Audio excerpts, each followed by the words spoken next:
John Beltran, Dave Urig, back from Fort Lupton High School for this regular season finale. By the way, the Beat Diggers will be back in action a week from tomorrow, more than likely, with the opening round of the playoffs starting next week. And if Brush wins, they'll be the top seed. There shouldn't be any surprises there. Right now, the top two seeds appear to be Brush and Manitou Springs, with Platte Valley sitting at a number 3. But those will be determined, I believe, on Sunday by the Colorado High School Activities Association. And once that is all determined, then we'll find out who the Beat Diggers will be playing in the opening round of the 2A playoffs. All right, captains are meeting at midfield for the coin toss. Jeff Priestley, the head coach of Fort Lupton. The Beat Diggers coached by Randy Dreitz, assisted by Lance Schwint, Dick Creighton, Matt Menier, David Cummings, and Court Marquez. Fort Lupton in their royal blue uniforms with the white numerals. The Beat Diggers in their white uniforms with the maroon numerals and maroon pants. Eddie Arribas, one of the captains out there for the Beat Diggers, being shielded from a couple of the others out there. Guy to watch here for Fort Lupton's their quarterback, Jeff Merritt, along with their big running back, nearly 600 yards this year, Ian McPeak. And Fort Lupton will receive the opening kickoff, which tonight is brought to you by State Farm Insurance. Let the State Farm Insurance office of Greg Mullen and Brush help you find the best policy to fit your life. All model life and health. State Farm Insurance is there for you and your family. Give Greg Mullen a call at 842-4555. And keep in mind, you can follow us on Twitter as well, SIR Sports. Just turn on mobile notifications. That's the newest feature, Dave, we've added this year, that if you're not in the game, not listening, you can receive a scoring update as it happens. You know, pretty much that's the realm of technology that the world is at. If it happens in 3 minutes and you find out about it 5 minutes later, it's 5 minutes too late. So we try to get it to you as quickly as possible. And Dave, with the Beat Diggers starting out on defense, and one thing that we've seen is that this has been a record-setting defense pretty much this season with the number of shutouts they posted. Yeah, it'll be neat to see. You know, we've received the ball so many times. This gives us a great opportunity to stop them early, pin them back, and come up with some great field position and maybe even get that early score. To kick it off for the Beat Diggers will be Omar Fierro. Let's see for Fort Lupton. Back deep to receive over there is Connor Snyder, 6'1", 181-pound senior. Looks like he's flanked over there. That might be T.L. Norman, is another senior. As Fierro he had his right hand up in the air anticipating the kickoff, but the official's still not positioned. And they're still running down the clock. We don't have the 12 minutes up yet, so we'll wait until we get the clock ready. And then we'll have the kickoff of tonight's game here between the Beat Diggers and the Fort Lupton Blue Devils. All right, Fierro is ready. He's been ready. And he boots that football towards the right. It's going to be fielded over there by Snyder at the 15-yard line, along the sideline to the 30-yard line. Then he's knocked out of bounds. Looks like right at the 30. And that's where the Blue Devils will have the football on Connor Snyder's return. It'll be officially at the 28-yard line. Watch out for the quarterback, Jeff Merritt. He's been one of their big weapons this year. Out of a shotgun, looking, getting pressured, steps up, goes over the middle. The pass is complete. That is a first down to the 41-yard line to DJ Murciaga. They'll make it the 42, a no-huddle offense, Dave, and that is a gain of 14 yards. Yeah, they come out in that spread with two receivers on each side. He just stood back there, took the shotgun, and made a strike right over the middle. First and 10 for the Blue Devils at the 42. Rolling to his right, Merritt throws in the run. The pass is caught off the deflection, nearly intercepted by Randy Baker, but it's caught at the Beat Digger 46-yard line. That's a gain of 12 yards. Jalen Vasquez made the catch, but a gain of 12, so two passes, 26 yards. And again, Fort Lupton in the no-huddle. The Beat Diggers have to adjust defensively. Out of a shotgun, Merritt looks to his right, steps up in the pocket, takes off with the football at the 40-yard line, then slides down right there. And that's a gain of close to 7. 2nd down and 3, and this is something the Beat Diggers might not have expected out of the gate, but it's smart strategy against Brush. Yep, and we're a team that sometimes starts a little bit slow, and so they've got us on our heels now. And so much for the good field position. 2nd down and 3 for the Beat Digger 40, and the ball is bobbled. There's the handoff to Ian McPeak, cuts it back to the inside, 1st down, across the 35 towards the 34, and a gain of 6. For the running back, Ian McPeak, the 5'3", 160-pound senior, and he certainly runs low to the ground. Sure does, ran right in between the guard and the tackle. Not too much shifting. 1st and 10 for the Beat Digger 34-yard line. Murciaga resets, and there is the gift to McPeak, running back towards the middle, across the 25-yard line, has the sideline nearly, and he was thrown down by Jake Brown. And you get him by the face mask or not at the 25-yard line, or are they stopping the clock for a 1st down? I thought he was going to hit the sideline. Instead, a gain of 11 for Ian McPeak. But no face mask and no horse collar. Well, he definitely had him up inside the pads up there around his neck. Might have got away with one there. 1st and 10 for the Blue Devils. The Brush 23-yard line. Very quick opening drive so far. Jeff Merritt, the quarterback, 2-step drop. Still looking. Throws over the middle. The pass is complete. That's a 1st down at about the 10-yard line. A gain of 13 as Connor Snyder makes the catch. And this offense looking very efficient. Their worst play so far has been a 6-yard run as the ball is placed at the 10-yard line. Still a no-huddle for Fort Lupton. 10.5 minutes to go in the opening quarter. On the first drive of the game, the Blue Devils looking very impressive. Out of a shotgun is Jeff Merritt awaiting the snap. Has the football, and he will keep it himself right up the middle. He's got a couple of yards to the 8-yard line. Boys tackled there by Chase Klein, senior defensive end. They've already got, 4 first downs here. They get 5 first downs. 2nd down and goal for the 8-yard line. Again, Merritt out of his shotgun. McPeak is the lone setback. Murciaga in motion to the left. Resets. Merritt, 3-step drop. Still looking. Rolls to his left. Pressure coming. A flag is down. Klein is giving chase. Can't make the tackle. Still on his feet along the sideline. He dives inside the 5 at about the 1-yard line. But there is a flag resting at the 12-yard line. It could be holding here against Fort Lupton.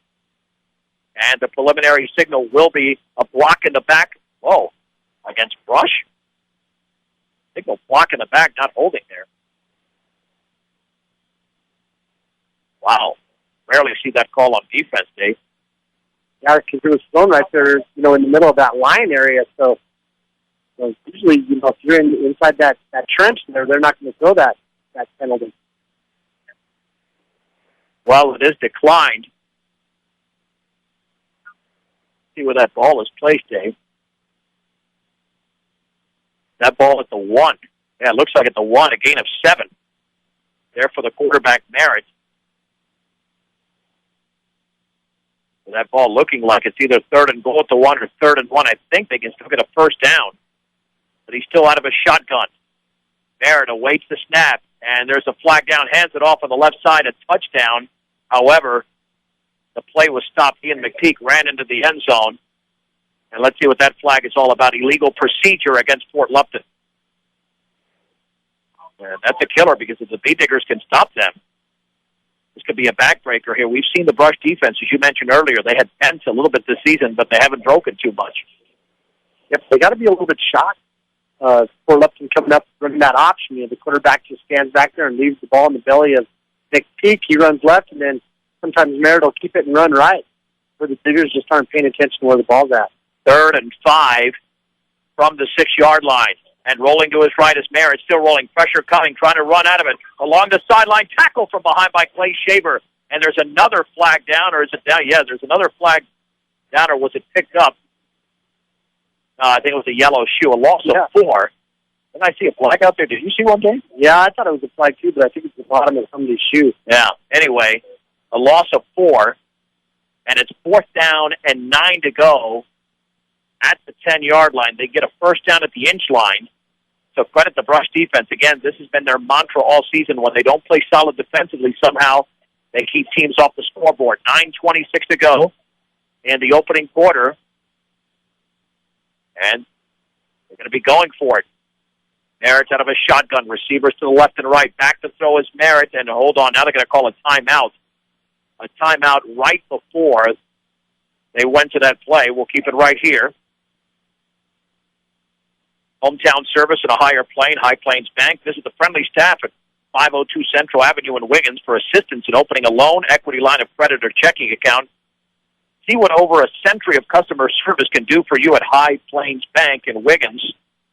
And for all your farm and ranch supplies, including Purina feeds and everything, Mr. D's Ace Farm and Home Center. Stop by any of the Ace stores in Fort Morgan, Sterling, and their newest location, 122 Custer Street in Brush. If I go back to the second play of this drive, I mean, Randy Baker had a ball that looked like it was clearly going to be intercepted. And once it didn't happen, it kept the Fort Lupton momentum going. Yeah, it was just a lucky break for Fort Lupton there. It went right through Baker's hands. It was just that tip drill. But they have receivers over there. Several times they'll run those guys into that same zone, and they throw it to the underneath guy, and the guy behind him is the guy that our guy's worried about. That leaves that underneath guy wide open. Well, Fort Lupton's going to go for it. 4th and 9 for the Beat Digger 10-yard line. Back to throw is Merritt. Pressure coming. Throws to his left. It's going to be way incomplete. Intended near the left corner of the end zone for Jalen Vasquez, but there was some pressure that forced Merritt to throw the football. Now the Beat Diggers take over at their own 10-yard line. But a good job by Fort Lupton, Dave. They certainly moved that ball right down the field from the 28 to the brush 1 before a penalty and an excellent play by Shaver allowed the Beat Diggers to make the stop there. And, Shaver, he just fought that outside shoulder. That kid was trying to contain him over there, and he fought outside. He showed a lot of speed to be able to catch up with him before he turned the corner. 1st and 10 for the Beat Diggers from their own 10-yard line. The quarterback is Kyle Rosenbrock. We'll get to the starting lineup momentarily. The backs in this game will be Baker and Gutierrez. And there's the handoff on the right side, and spinning across the 15-yard line to the 20 and down to the 21-yard line for the Beat Diggers is Randy Baker. That's a first down, a gain of 10 just beyond the 20-yard line. Starting lineup brought to you by Blodorn Lumber at 130 State Street. Browse the virtual showroom, view the current sales, complete a credit application, and shop the entire inventory online at blodornlumber.com. See Alec Peterson in there. Kristen Teeter, your center, big offensive lineman, Maverick Seawald, Jose Rodriguez, Oscar Soto. Say about the rest of the Beat Diggers on 1st and 10. Rosenbach rolls, throws to his right. The pass is complete along the sideline. First down across the 35 to about the 36-yard line. However, there's a flag down. Pass complete to Jake Brown. Let's see if that's coming back, Dave. Yeah, it was obvious block in the back there. One of those plays that didn't even need to happen. We didn't even need that block because Brown was already headed out of bounds. So since the penalty was downfield, let's see if this will be, instead of a 1st and 20, something shorter than that. Depends where they mark it off from. Yeah, they're going to mark it off from down the field. That's a 22. So essentially it's about a 12-yard pass and a 10-yard penalty. So 1st and 8. Hey, Rosenbrock rolled out. It was sort of a waggle look, a bootleg to the right. Just threw a bullet over there. It was a great pass. Right on the numbers. On 1st down and 8, just shy of the 22. Peterson is in motion to the right. Rosenbrock will hand it off right up the middle, and nothing there. I think that was Baker. And did he fumble the football? He did. The ball was fumbled, and Fort Lupton has recovered. I don't know who came up with it. DJ Versiaga was the man who came up with the fumble. And Fort Lupton with great field position at the Beat Digger 21 with 8:15 to go in the opening quarter. That's frustrating, especially considering we're on that roll. Had a great pass, first down, but it gets brought back by that unnecessary penalty. 1st and 10 for Fort Lupton at the Brush 21 out of a shotgun. Merritt, deep drop, looking, pressure coming, steps out of it. He throws on the run towards the end zone, incomplete. Out of the back of the end zone, Eddie Arribas defended Owen Mellon, a 6'5", 180-pound receiver. And let me tell you, he throws up a jump ball. Yeah. He might catch it, but you can't throw it 10 yards over his head. Right. So the Diggers had plenty of pressure coming over there from Soto and Klein, but they had a little bit too they got too far upfield and that allowed him to just run right past him, and they gave him some open room. But we had the pressure there. We just got to settle down and break down in front of them. Second down and 10 to go for the Blue Devils. 8:08 to go in the opening quarter. No score from Fort Lupton out of his shotgun. One setback to the right.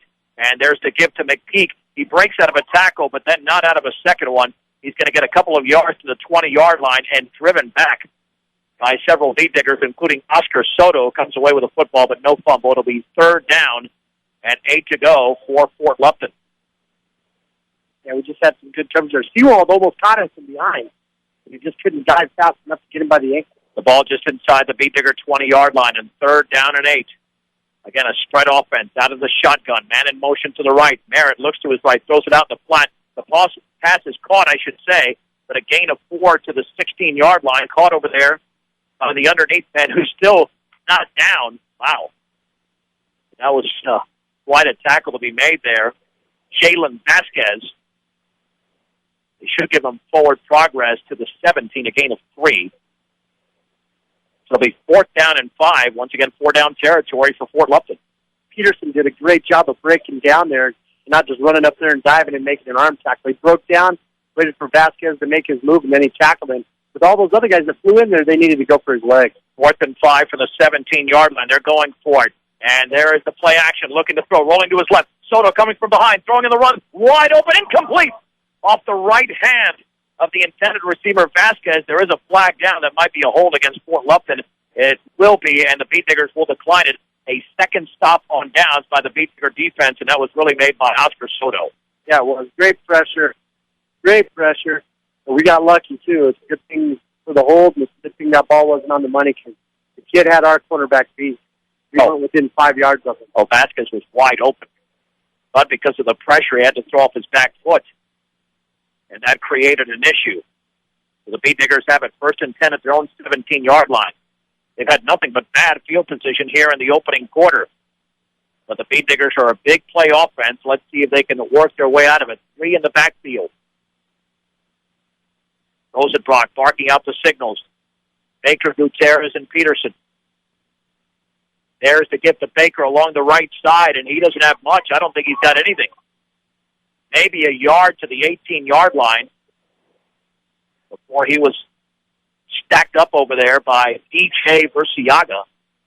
Second down and 9 to go. The Beat Diggers have to do something to open it up, Dave. Yeah, they do. We're lining up in a double tight formation with the T backfield. The first series we were in the wing T, so we spread them out a little bit. This time we're trying to run some power. It's just not working. 6:18 to go first quarter. No score from Fort Lupton between the Beat Diggers and the Blue Devils.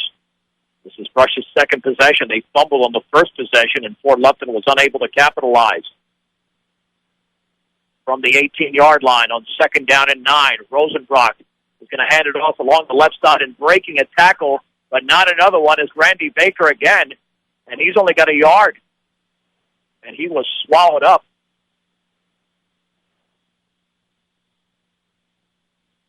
Check that. Yeah, to the 24. I missed that, Dave.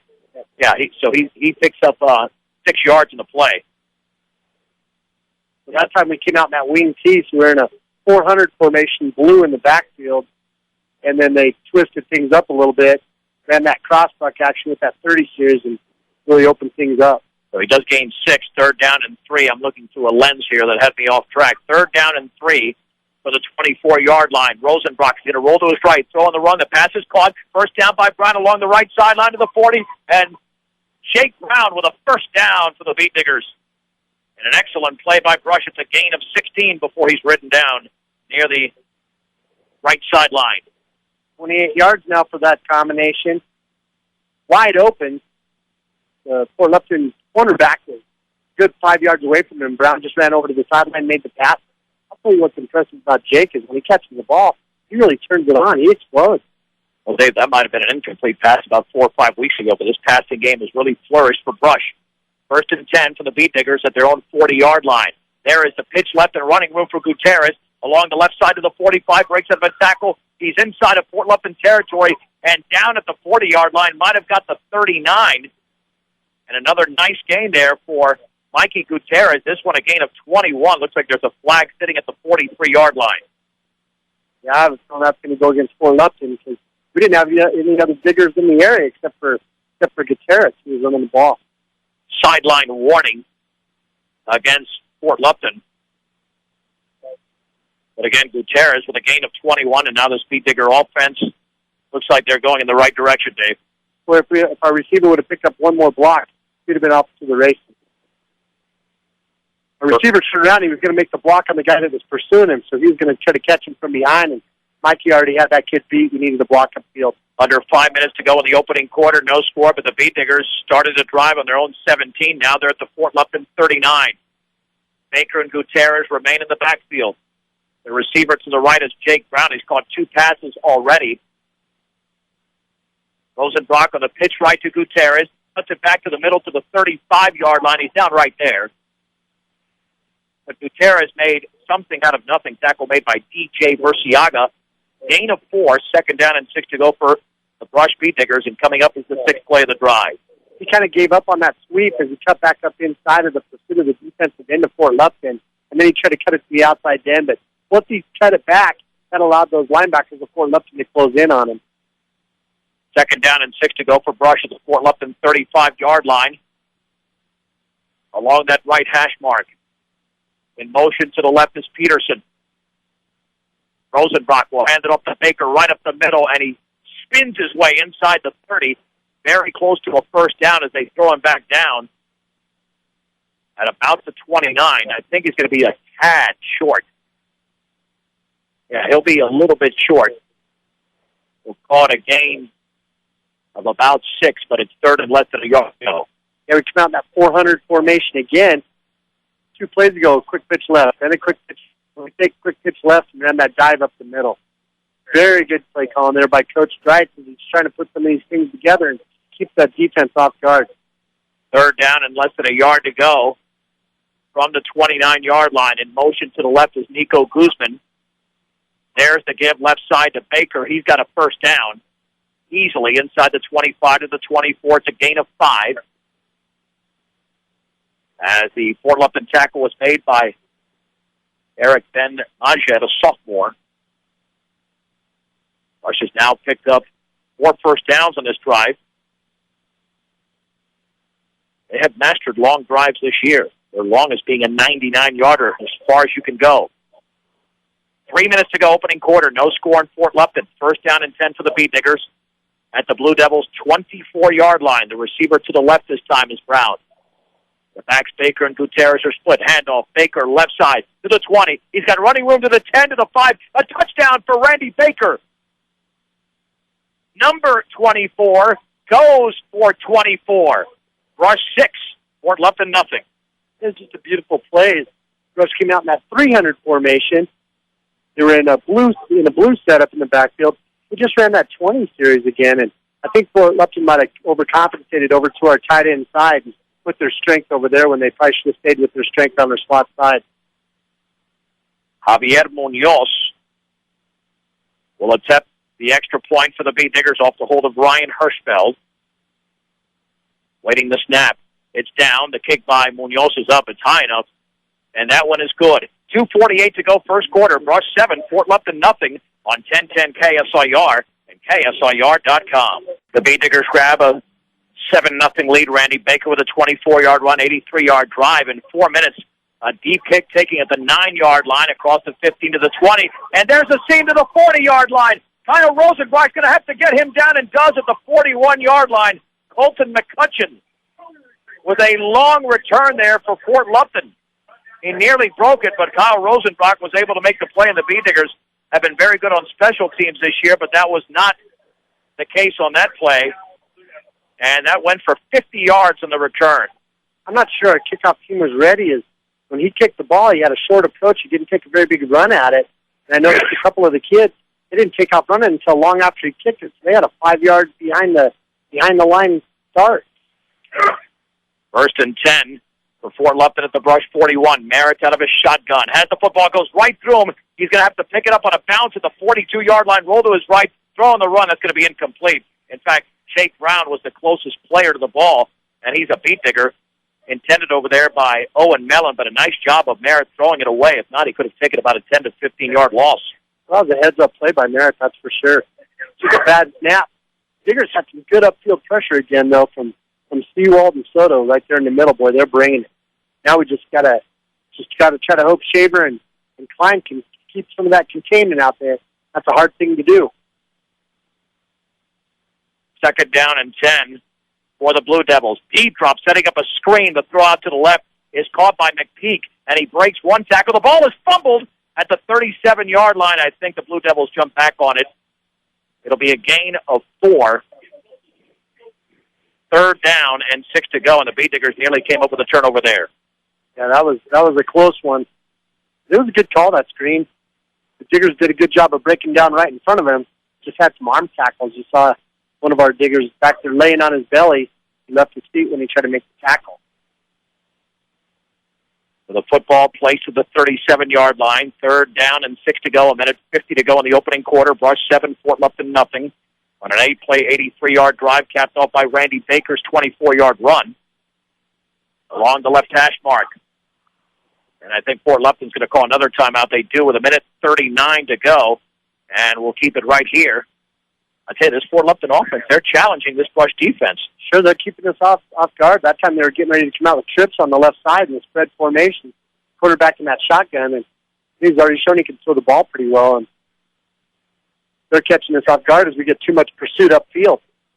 Willow Coffee, Tea, and Smoothies and Cheese Sweets Bakery offers cookies, muffins, and sweetbreads made fresh daily. Pair with your favorite coffee, lattes, or smoothies flavors, and you're set. Open 6 a.m. to 6 p.m. Monday through Friday, Saturday 7 until 4. Stop by and see them. 921 Edison Street in Brush. Willow Coffee, Tea, and Smoothies. Third down and 6 to go for Fort Lupton at the Brush 37-yard line. And there's no doubt that Fort Lupton's dominated field position, but the Beat Diggers do have the one-touchdown lead. This could be four-down territory again. Trips to the left. One receiver to the right. There was movement along the left side of the offensive line for Fort Lupton as Jacob Brown came out of his stance early. And now for Fort Lupton instead, it'll be third down and about 11. Yeah, that undisciplined stuff, that really costs you. And, like we were talking about Sterling being a 500 kind of team, we're seeing that out of Fort Lupton right now as well. Third down and 11 from the Beat Digger 42. Marin out of his shotgun looks, throws a slant. The pass is caught at the 35-yard line, short of a first down. Arnoldo Maltos Garcia makes the tackle on Colton McCutcheon. Gain of 7. They'll mark it at the 34. Well, it's only fourth down and a long 3. They're going to go for it again. But this is where the Brush defense has come up with the clutch plays in the opening quarter. Approaching the 1-minute mark. Fourth down and 3. Merritt, quarterback draw. He's going to get nothing.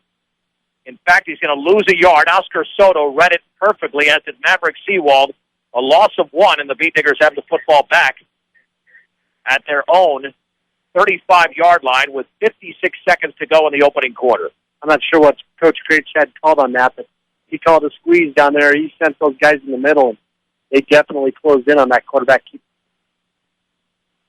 Yeah, it was a draw. I don't know if he waited long enough for that hole to open up, but there was no hole. Yeah, there was nothing there. And those two big bodies were just right there. They were down on him. He didn't have anywhere to run. First and 10 for Brush at their own 35-yard line. The outside receiver to the left is Jake Brown. Rosenbrock, play action, looking to throw out to his right. The pass is through the hands of Randy Baker at the 41-yard line. A little bit tall, but Baker motioning almost to himself that he should have caught the ball. Yeah, it was one of those things. He had his arms up underneath like this, and he needed to turn his hand over and put his hands on it. It looked like he almost tried to catch it with his forearms, but it was a beautifully thrown pass.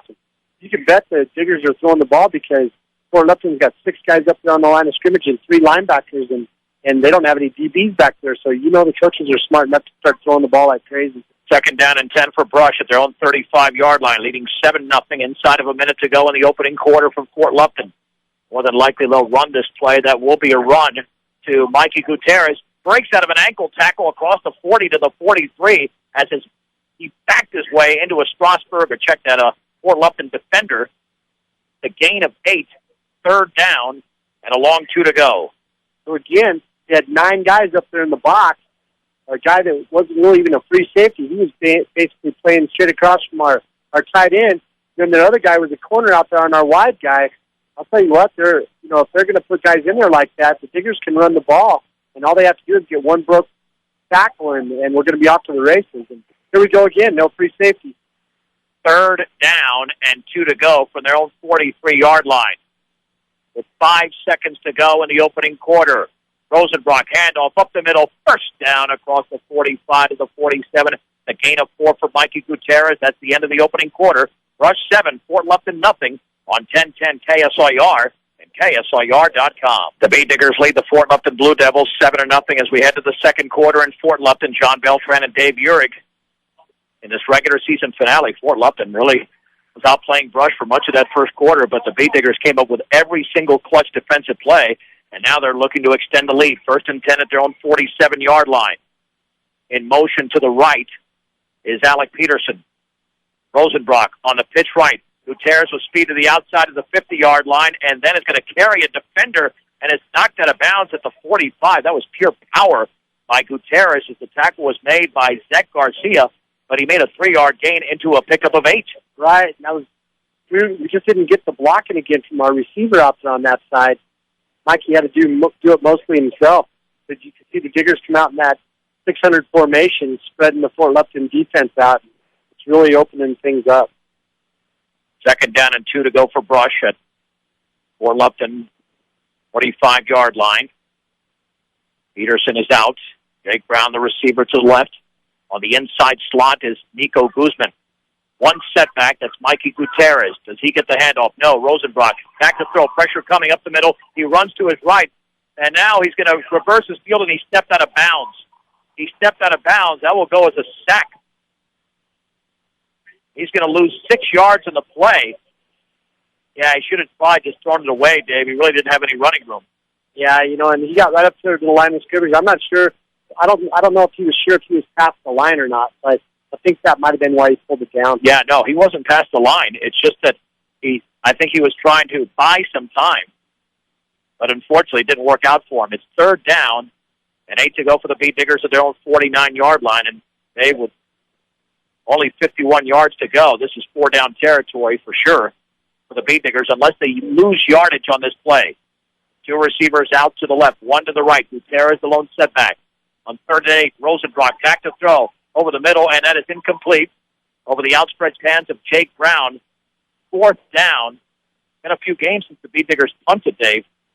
I'm surprised they actually went for a pass there, considering they've run the football pretty well. Yeah, that was another catchable ball. Even though they had good coverage, the defender was actually behind Jake Brown, just a little bit above his head and went right in between his hands. 4th down and 8 at their own 49-yard line. Yeah, you're right. If he's going to get his hands up there a little bit earlier, he makes the catch. And it would have been a 1st down, but now they've got to pick it up. If not, Fort Lupton gets excellent field position with 11:40 to go, second quarter. Rush 7, Fort Lupton nothing. 4th down and 9 from their own 49, make it 4th and 8, and head coach Randy Bright calls a timeout. That timeout brought to you by State Farm Insurance. Let the State Farm Insurance office of Greg Mullen and Brush help you find the best policy to fit your life. Home, auto, life, and health. State Farm Insurance is there for you and your family. Give Greg Mullen a call, 842-4555. I think Fort Lupton's got to be happy in one respect and unhappy in another that the game is this tight, because they easily could have the lead. Oh, exactly. They're hanging right in there with the number 1 team in the state at this point. They're giving us all we have, even though we shot our foot in a couple of situations. Fort Lupton on their first drive had the ball down to the 1-yard line, but then an illegal procedure, a 4-yard loss, and an incomplete pass gave the Bee Diggers the football back. But then just a couple of plays later, Fort Lupton got it back on a Randy Baker fumbled, and they did not capitalize that time. Fort Lupton turned it over 3 times on downs. So it'll be 4th down and 8 to go for the Bee Diggers at their own 49-yard line. And they're setting up like they will go for it. 20 seconds into the second. Brown is the receiver to the left. To the right is Nico Guzman. With the back split, Rosenbrock is back to throw. Pressure coming. Heaves it up the left sideline. That's going to be intercepted. And I don't know how smart of a play that was at the 35-yard line. by Colton McCutcheon. That was like a short punt. And actually, he slid all the way down to the 28. He drops that ball. They pick up 23 yards and started the Beat Digger 49 instead. They're happy about that, but I wouldn't be too happy if I'm Fort Lupton. You cost yourself a bunch of field position there. They're starting at their own 28-yard line after the interception by McCutcheon. And the pass out to the left is going to be incomplete. A diving attempt at the 38-yard line by Owen Mellon. Second down and 10 to go. Dave, the Beat Diggers could really, quite frankly, got another break. They've committed 2 turnovers in the game, but they picked up field position there. Yeah, that was a lucky break. Poor Lupton kid was just making a play on the ball, and I'm sure he wasn't thinking that way. But his coaches were telling him otherwise. Second down and 10 at their own 28. Merritt out of his shotgun is going to hand it off to Nick Peak. He's going to be hit at the backfield and take it down at the 26. Randy Baker with a penetration. Alec Peterson and Kyle Rosenbach cleaned it up for a loss of 2. Third down and 12. And certainly the Brush offense is stifled at times. The Brush defense is picking it all up. Oh, they're doing a great job. You know, McPeak's got a lot of yards this year, but today 4 carries and only 17. So not doing it on the ground as well as they're doing it in the air. Throwing the ball 10 times. They've been able to complete 6 of those for 49 yards. Third down and 12 to go. With the football at their own 26-yard line. Trips to the right, one receiver to the left.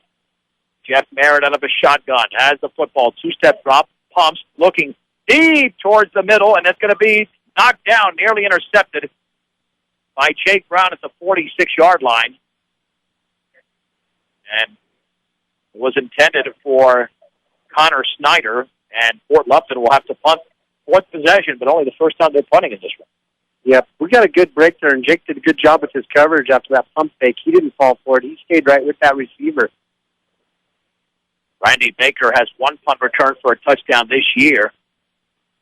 See, they're setting up like they're going for it, but that's not going to happen. Retreating in punt formation will be DJ Burciaga, awaiting the snap. And there it is. Here comes the rush. He gets it off. It's high and very short. Beat Digger's got to watch out. It bounces at the 41, takes a huge Beat Digger roll in Fort Lupton territory down at the 37. So essentially, the punt went for just 11 yards, and there was really no wind behind it, Dave. He just got way underneath the football. Right, and a lot of that was because Peterson lined up right behind Seawald, or in between Seawald and it looked like Shaver, I believe. Those guys they kind of split apart, and then that took the offensive lineman of Fort Lupton with them. That allowed Peterson to shoot up there and almost make a play on blocking that punt. That made him rush it. You could see the ball had a backward spin right away. Might have kicked it with the shin a little bit more than he did his ankle. First and 10 for Brush at the Fort Lupton 37-yard line, along the left hash mark. Rosenbach hands it off to Baker across the left side, tries to get out of a tackle and gains a yard. Boy, just one block there, and he could have escaped Eric Ben Majed. Second down and 9 to go for Brush. Kind of been the method to our madness tonight. We're kind of one block away all the time. That time we needed that one more block, and then he didn't trust what he had there, and so he tried to cut it back around that block to the outside. And that's what allowed that kid to dive in there and grab his ankles. Second and 9 for the Fort Lupton 36-yard line. Brush 7, Fort Lupton nothing on Randy Baker's 24-yard touchdown run. Rosenbach will pitch it right to Gutierrez. Has the seam to the outside, then he slips. And he took out one of his teammates, Jake Brown, down at the 31-yard line. A gain of 5 yards, but he could have been gone for a lot more than that, but he lost his footing. Yeah, he wanted to cut it back to the outside, but again, on that quick pitch like the last one, he was running it up inside instead of just getting to the corner and using his speed to just turn it upfield.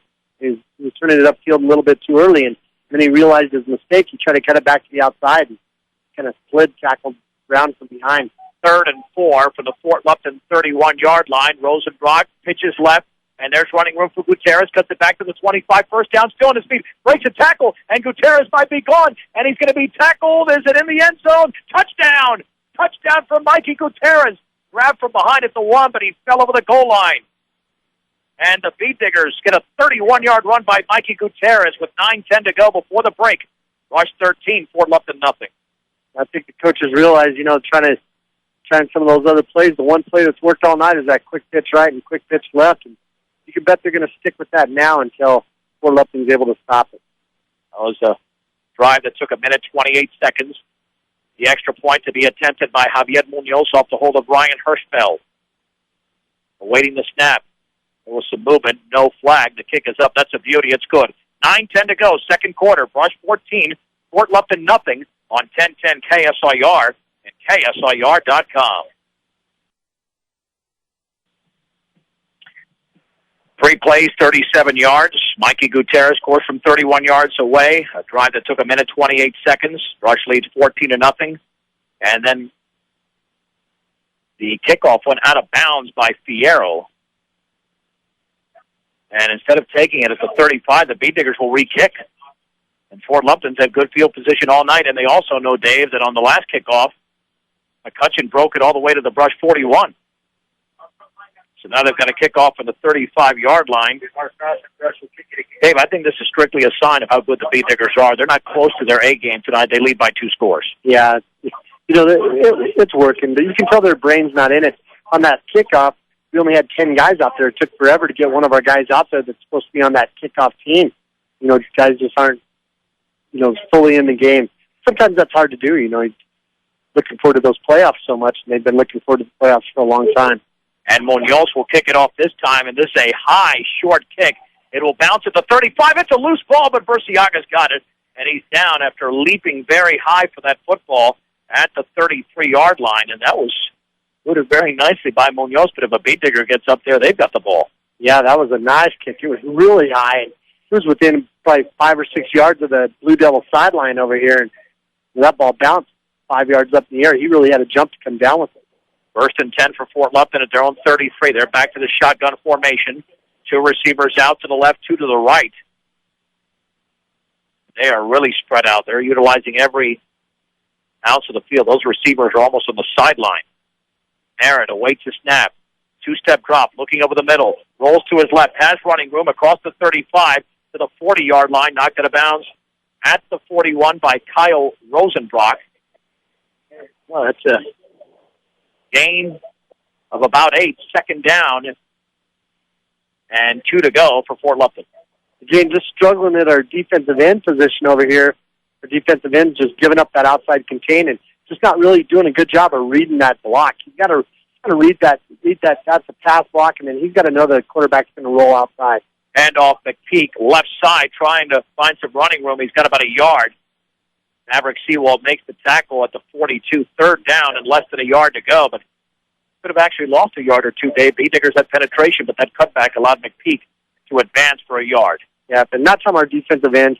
He didn't really get outside like he wanted to, but he didn't give up any ground. He didn't have his head on the wrong side of the block, so he could see where the ball carrier was. That allowed him to just keep stretching that thing out sideways, and that really helps the linebackers out.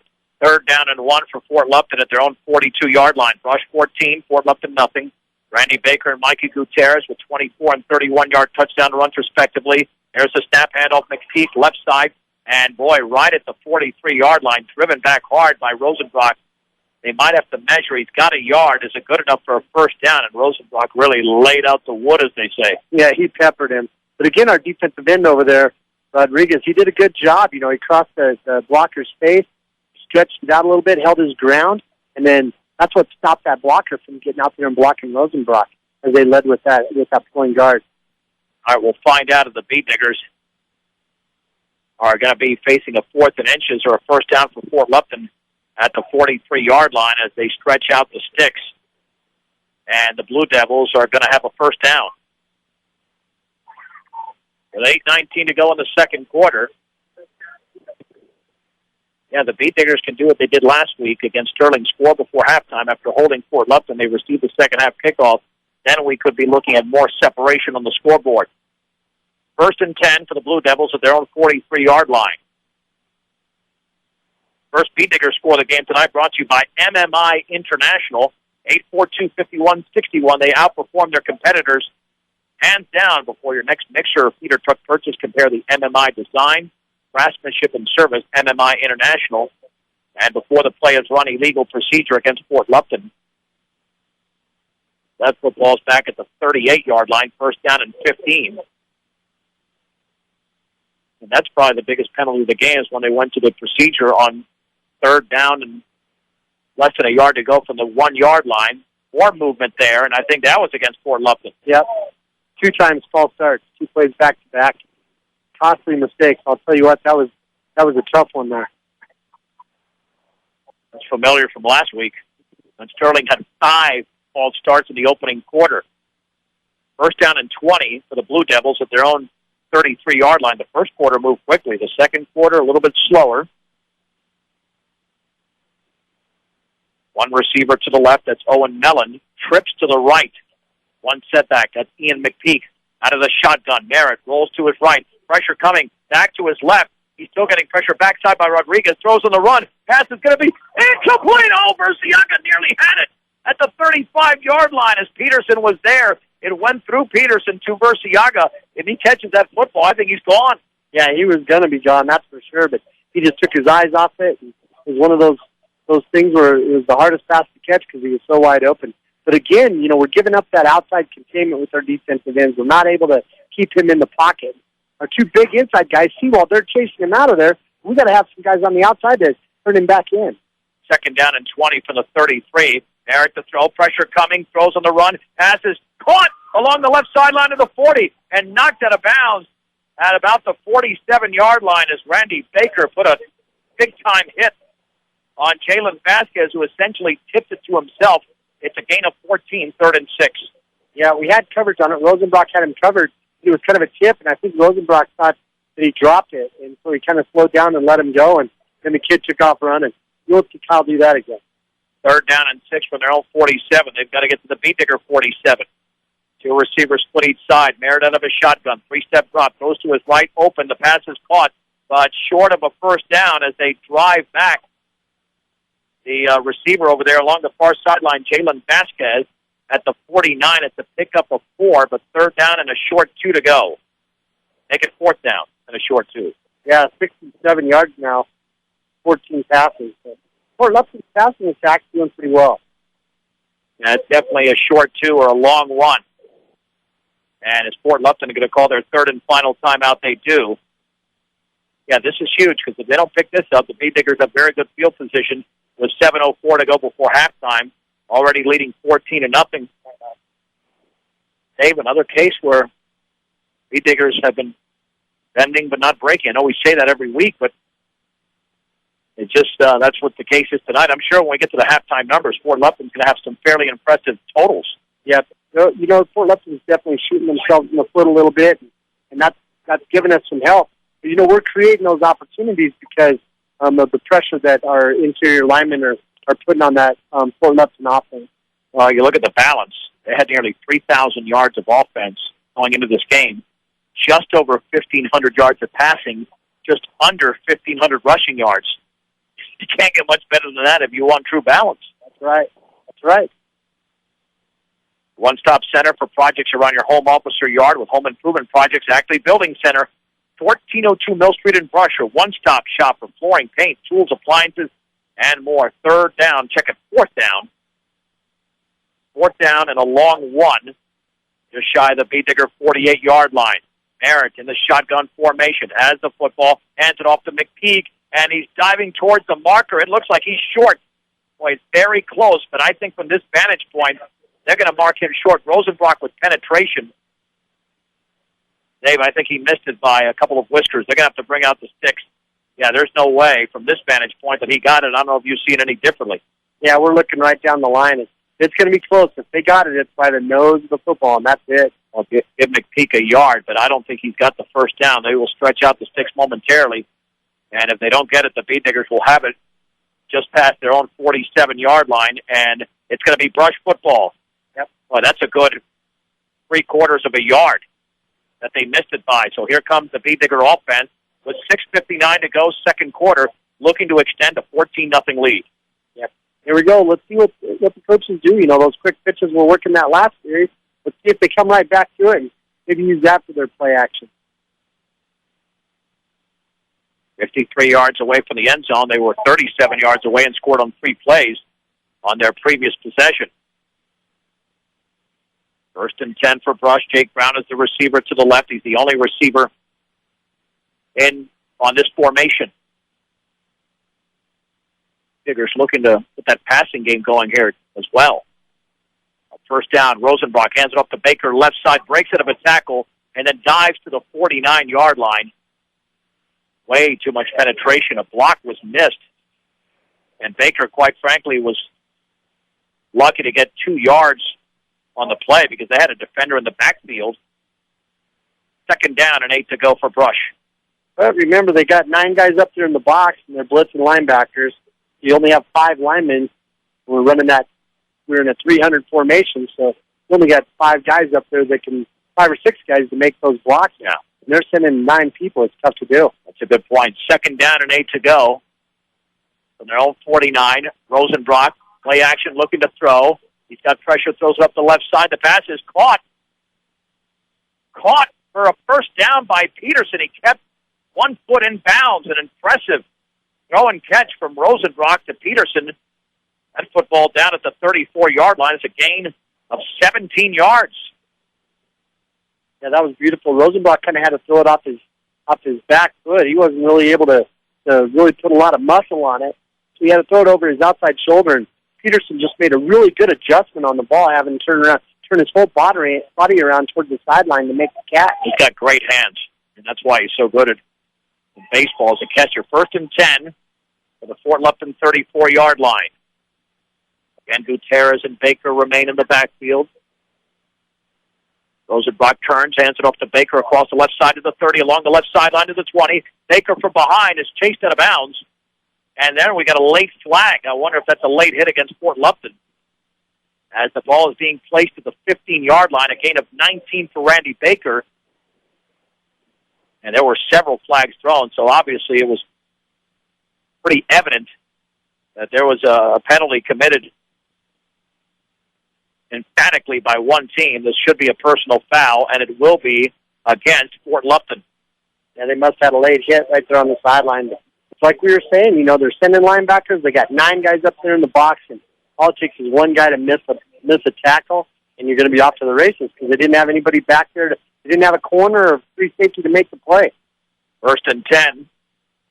Check it, first and goal for the Beat Diggers. That football is just shy of the 7-yard line. Over 6 minutes to go before the break. Beat Diggers leading by 14. And in motion to the right. Rosenbach hands it off to the deep back, and that's a short gain. If anything there for Baker. Might have gotten to the 7. Original line of scrimmage was actually the 8, not the 7. Second down and goal after the gain of 1 by Randy Baker. Yep, just try to run that 20 series over here on the right side with Baker running off tackling. Didn't fool anybody. But Fort Lupton had that outside linebacker right there ready to step up. Still, again, no free safety. Everybody's up there at the line of scrimmage. Second down and goal for the 7. Will the Beat Diggers stay with a ground game? Rosenbach, play action, over the middle, throws, touchdown to Nico Guzman, wide open from 7 yards out. Rush 20, Fort Lupton nothing. So the Diggers call that their dump series, where they either use their tight end or also use their slot. And then when another team comes out and they bring everybody up there on the line of scrimmage and they notice they don't have a free safety, they just fake that dive and throw that quick dump either the slot or the tight end, and boy, those kids are really good at that play. How many times did Tormolen run that play the last 2 years? Yeah, that was the bread and butter, wasn't it? Oh, it sure was. Extra point to be attempted by Javier Munoz off the hold of Hirschfeld. Perfect snap. The kick is blocked. It is blocked. 5:14 to go, second quarter. Brush 20. Fort Lupton nothing on 1010 KSIR and KSIR.com. And the ensuing kickoff picked up by Fort Lupton's Jalen Vasquez across the 20 to about the 24. Mikey Gutierrez makes the tackle. And that's where Fort Lupton will have the football. With 5:08 to go here in the second quarter. And the Beat Diggers up by a score of 20-0. First and 10 for the 24. They're out of a shotgun. is going to hand it off. No, he'll keep it himself. He's spinning, looking to break out of tackles, and he breaks out of a tackle across the 30, has the sideline, and knocked it out of bounds by Jake Brown at the 45-yard line.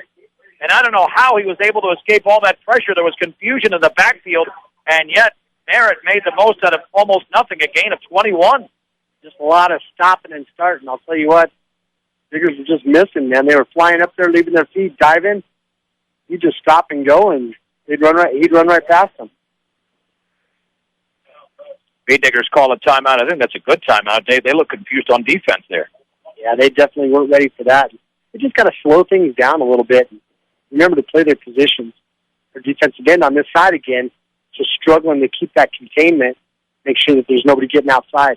Timeout brought to you by State Farm Insurance. Let the State Farm Insurance office of Greg Mullen and Brush help you find the best policy to fit your life, home, auto, life, and health. State Farm Insurance is there for you and your family. Give Greg Mullen a call, 842-4555. So Fort Lupton has it 1st and 10, 4:58 to go before the break at their own 45-yard line.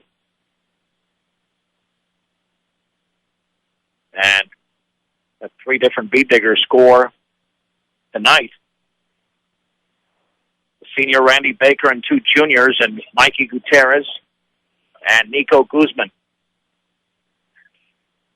So after the Beat Diggers call their second timeout, 1st and 10 for the Blue Devils on their own side of the field.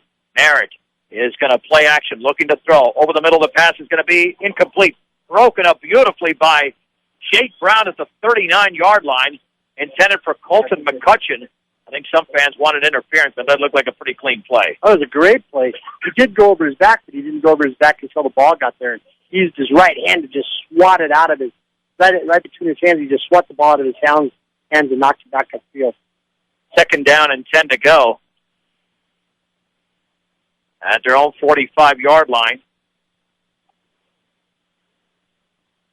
Slowly up to the line of scrimmage are the Blue Devils. 2 receivers out to the right, 1 to the left. McPeak, once again, the lone setback to Merritt's left out of the shotgun. As the football, he'll ride McPeak, and he'll keep it himself. Breaks out of a tackle. Mikey Gutierrez can't make the play. Across the 45 to the 48. Randy Baker finally made the tackle, a gain of 3. And so far in this series, the Beat Diggers have struggled to make some tackles. 3rd down and 7. Yeah, that's something we're going to have to fix before we get in the playoffs. You've got to give Merritt a lot of credit. He runs hard. Diggers are going to be tough. Well, the playoffs start next week, so how about the next 2+ quarters to solve that issue? 3rd down and 7 for Fort Lupton at their own 48-yard line. 2 receivers out to the left, 1 to the right. A shotgun formation, 3-step drop, pumping, throwing deep over the middle. The pass is going to be broken up by Guzman beautifully at the 32-yard line, intended for DJ Versiaga. Guzman nearly had the interception, and he played that perfectly. Yeah, he did. We're not getting the pressure that we've had in the past up the middle. We're having great defensive play there in that backfield. Every one of their receivers was covered pretty well. Nobody was flying to the open. I watched Mikey Gutierrez on this side. He covered the flats right away. 4th down and 7. Versiaga to punt, standing inside his own 35-yard line. There's the snap. Here comes the rush, a fake punt, and it's thrown out to the right to McPeak. He's got the football going for a 1st down. He's got running room, but he's short. He is short at the 47 of Brush. It's a gain of 5 on the pass from Versiaga to McPeak, but the Beat Diggers make the play and have great field position. Yeah, the Diggers did a pretty good job not falling for it. They went in there and they were going to go for the block on that thing, and they were able to get their hands up, made that ball hang up there a little bit longer, and gave some of our other players a chance to get in position to make the tackle. But again, we're leaving our feet, diving in there, and it's costing us. Well, Dave, you look at the film after games, and you get away with mistakes sometimes. And McPeak nearly had that 1st down. Instead, 1st and 10 for the Beat Diggers at their own 47-yard line, looking for another touchdown with 3:59 to go before halftime. Rosenbrock, back to throw. Look, he's still looking. Plenty of time. He's deep up the left side, wide open. The pass is going to be incomplete. Nico Guzman was open by 10 yards at the 20-yard line, and it had just a little bit too much. He got a hand on it. It would have been a 53-yard touchdown. Yep, one of those, if you just had another yard of altitude, that would have been a completed pass for sure. Oh, Dave, that one hurt. He was wide open. I know they're up by 3 scores, but again, that's a play you got to make even during the regular season and into the playoffs. Wow, I mean, he was so open, Dave. I couldn't even see a Fort Lupton defender in the monitor that I'm looking through. We'll have some video highlights up on our KSIR B106 channel on YouTube and at KSIRsports.com. Second down and 10 from their own 47. There's the give on the counter, right side. Gutierrez, the 50, first down across the 45, and he's knocked it out of bounds at the Fort Lupton 40-yard line. A gain of 13 for Mikey Gutierrez, the junior running back. That takes Mikey up to 92 yards tonight. Having a really solid night. And in that 36 on that play. Got some good blocking over there behind Nichols.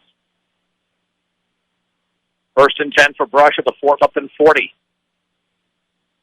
Rosenbach would love to have that play back. It was unbelievably open. I haven't seen a receiver that open in a long time at any level. Oh, the Bay Diggers continue on the ground. Oh, this time, play action again. Rosenbach looking the same direction. Wide open again! Guzman has it at the 20. Cuts it back to the outside to the 10-yard line. And a first and goal. Guzman at the 9 before the play was made. And again, almost as open as he was in the last play. And it's first and goal for the Bee Diggers. A gain of 31. Yep, I think that was the exact same play. And I bet if Nico could have that back, he wouldn't have cut that back to the middle. I bet he would have took it to the pylon over there. He would have probably been in for the touchdown. Ball placed at the 9-yard line. And a face mask will get it even closer at the end of the play. So first and goal at the 5. Well, Dave, if it doesn't work, you go back to it because it wasn't defended the first time and it was better defended the second time, but not much better. Rosenbach's 5 for 9, not too shabby, but he's got that one pick he wish he could have back. First and goal for the 5. Well, the two men in the backfield have already scored tonight. Rosenbach will pitch it left to Gutierrez along the sideline following a block. He's going to be out of bounds. Might have gotten to the 2 along that left sideline, which is the far sideline from our vantage point. And, well, yeah, about the 2-yard line, a gain of 3. Second down and goal for the Bee Diggers. Still 3 minutes and 10 seconds to go. Bee Diggers had a 28-0 lead at halftime last week against Sterling, but they're up 20-0 here. Second down, Rosenbach hands it off right up the middle. Diving in the end zone is Gutierrez from 2 yards away. His second touchdown of the game. Rush 26, Fort Lupton nothing. 97 yards on 10 carries for him. Just that dive, 25 dive over there on the left side. And right there behind Seawald, doing a great job of blowing people out. Him and Carlin over there making some big holes. 55-second drive for the Bee Diggers. Just past the top of the hour. This is 10-10 KSIR, Brush, Fort Morgan, Greeley. John Beltran with Dave Urich. The Bee Diggers will be going for 2 after the previous extra point was blocked. In motion to the right is Peterson. Rosenbach on the handoff to Baker, right side. He's going to be short. He's going to be short. 3:04 to go. Second quarter. It's Brush 26, Fort Lupton nothing on 1010 KSIR and KSIR.com. There's the kickoff along the left side to McCutcheon at the 20-yard line, and he's ridden out of bounds just across the 30 to about the 31, maybe the 32. It's a 26-0 lead for the Bee Diggers. Mikey Gutierrez with a 2-yard run. And that capped off a 5-play, 53-yard drive in just 55 seconds. 2-point conversion was no good. With 2:59 to go before the break. First and 10 for Fort Lupton at their own 31-yard line. Jeff Merritt again out of a shotgun. 2 receivers out to the right, 2 to the left. On first and 10, Merritt. No step drop, looking over the middle, wide open, complete. First down across the 40 to the 43. The catch was made by Connor Snyder. It's a gain of 12 yards. And Snyder's got 25 yards receiving tonight. Again, just throwing those little short passes. First and 10 at their own 43-yard line. Again, Merritt out of a shotgun. In motion to the left is Snyder. Three-step drop from Merritt. Looking. Steps up in the pocket. Throws on the run. The pass is caught. Goes to the 50-yard line by Snyder. Baker makes the tackle, but that's a gain of 7. Second down and 3 yards to go. You know, Fort Lupton, they want to score before the break. They're out of timeout, so that's going to help the Bee Diggers. But still, with only 50 yards to go in 2 minutes and 22 seconds, certainly plenty of time, especially with a no-huddle offense. On second down and 3 from midfield, back to throw Merritt to his left. Wide open, complete along the sideline, and out of bounds is Jalen Vasquez. That's a gain of 12, the first down. Dave, this looks similar to the very first drive of the game. Yeah, Diggers just having a hard time getting no pressure up the middle. First and 10 for the Bee Digger 38-yard line. Vasquez, the receiver, to the right. Mellon to the left. He's flanked by Snyder. Back to throw is Merritt, looking to his left. Pressure coming up the middle. Rolls to his right. Soto chasing him from behind. Now here comes Shaver. Throws on the run. Incomplete. Threw it into the ground. Nice job of Shaver getting to Merritt and forcing him to throw the ball prematurely. Second down and 10 to go for Fort Lupton at the Brush 38-yard line. Yeah, Shaver's the one that rushed that thing. And the good thing he was there. He didn't give up that outside contain. He started to give it up a little bit, but he's got so much speed he's able to stretch it out. Second down and 10 to go from the 38-yard line. 1:59 to go before the break. Rush 26, Fort Lupton nothing. 2 to the left, 2 to the right. Merritt looking to throw out to his right, complete. Now there's a flag, 2 flags down. Inside the 25 to the 21 is Jalen Vasquez. There's flags all over the place. And Oscar Soto getting up slowly. That would be a gain of 17 yards. Let's hope Soto's okay. He's favoring an ankle. Yeah, that's a chop block, and Soto was victimized by that chop block. He's running off the field. He appears to be okay, Dave, but that's a dangerous play if you're a Bee Digger defender, and that's going to go way back. Yeah, it sure is. That is a bad play for him out there on the inside. But, you know, it looks like he's going to be all right. Good they're getting Carwin there in the middle. That'll give us some fresh legs. And I can imagine Seawald and Silver are probably getting pretty tired in this hurry-up offense. Well, it's first down and 25 now. Check it, second and 25 for the 47. And 2 receivers split each side. Merritt has the football. One-step drop, goes over the middle. The pass is broken up. Broken up by Maltos Garcia and Baker. The intended receiver was DJ Burciaga, and they just separated him for the football. Yeah, they just smashed him right there. Maltos is doing a good job of coming up and putting a lick on people. Using his shoulder pad, that's a neat part. It looks like a Maltos back from 2006. Wearing the same number, playing the secondary. Well, he plays with the enthusiasm, I'll tell you. Third down and 25. Deep drop for Merritt, stepping up deep up the left sideline. The pass is going to be incomplete. Intended for Vasquez at the 20-yard line, but Eddie Arribas had beautiful coverage. Fourth down and 25 to go for Fort Lupton, and still 1:36 to go before halftime. He was the only one that could have made a play on the ball. He was the closest one, but he was so deeply overthrown. I watched Maltos on that play since we were just talking about him. He was playing over here in that linebacker position on this right side. And he did a good job. He stepped up first, and then he dropped back into his flats coverage. And he noticed where the quarterback was going to throw the ball, and as soon as he saw that, he turned to run. Let's see, the Bee Diggers are coming. They can be more aggressive. They're not going to fake on 4th and 25. Here comes the rush, and Burciaga gets it off. That's a high punt fielded by Baker at the 23-yard line. Tries to break out of a tackle, but he's down. Excellent play downfield by Owen Mellon. And Rush will have it at their own 24-yard line. With 1:27 to go, do we have a flag? It must have been a flag. And is this against Fort Lupton? I'm guessing it's against Fort Lupton because we're coming back here towards the initial line of scrimmage. And, yeah, I think when a Bee Digger defender was coming through to try and block the punt, he was held and thrown down. And that's exactly what that was. Yeah, I think he was actually ankle tackled. Wow, that takes it back to the 30. I'll talk about Randy Baker after he made that catch. He only had about 3 yards after he caught the ball. And he caught it, and then he actually started running really hard, stepping all over that kid that was trying to tackle him. That kid got up and was scratching his back where the police got him. And there's a low-line drive, and Baker has it go over his head, and it bounces inside the 20. Baker picks it up at the 17-yard line. running to his left, trying to break out of a tackle at the 20-yard line, and he spins to the 22. Wow. I got to tell you that, do we have another penalty down there? Illegal procedure against Fort Lupton. Big break for us. Yeah, that's huge. Wow. I mean, now we're looking. Dave, you know what it is right now? Downwise? 4th and 47. Almost half the football field. They're not even going to be able to punt it that far.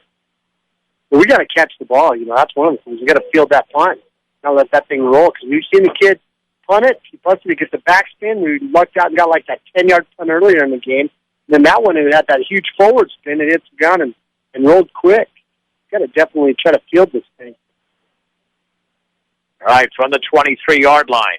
4th and 47. It's a high snap. Here comes the rush. He gets it off.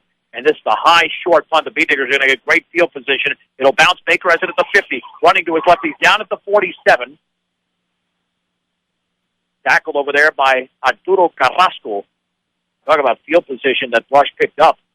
With a minute to go, before the break, the Beat Diggers are in Fort Lupton territory. They might not have given them...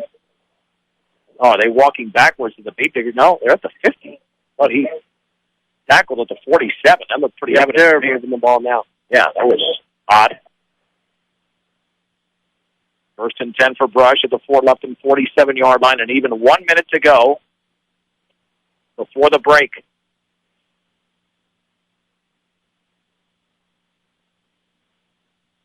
On 1st down and 10, Rosenbrock under center is back to throw, looking. Heaves it up the right side. Brown is out there, and it's incomplete. He was shaded there by the defender, Carrasco, at about the 20-yard line. 2nd down and 10 to go. Yeah, the kid was running step for step with him, and Kyle did a really good job throwing it over his outside shoulder. Jake just couldn't fade over to the sideline quick enough to get it as he was trying to judge the ball. 2nd down and 10 to go for the Beat Diggers at the Fort Lupton 47. 54 seconds to go before halftime in a very slow-moving second quarter. Rosenbrock back to throw again. Looking deep over the middle. Pass is incomplete. Baker was out there, but he was defended nicely, and the pass was well out in front of him. 3rd down and 10 to go, and really Rosenbrock had to get rid of that ball fairly quickly. Yeah, the pocket was just collapsing on him. I don't know if he got a deep enough drop for this defense. They got so much penetration, but it just collapsed around him, and right after he let go of the ball, he got put on the ground. 3rd down and 10 to go for the Beat Diggers. At the 47-yard line of Fort Lupton, leading 26-0. 2 touchdowns by Mikey Gutierrez, 1 by Baker, 1 by Guzman. 2 receivers split each side. On 3rd and 10, Rosenbrock is going to hand it off up the middle. Big hole for Gutierrez, and he's to the 40-yard line. He's down right there. The Beat Diggers have to call a timeout. Their final timeout. It'll be 4th down and 3 after the gain of 7 by Gutierrez with 42 seconds to go. And no harm here, Dave. You don't get the first down before Lupton gets it back.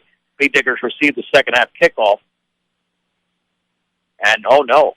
Well, I thought Brush had called a timeout. Why did they even stop the clock? Not sure about that one. Because the officials motioned for the stopping of the clock.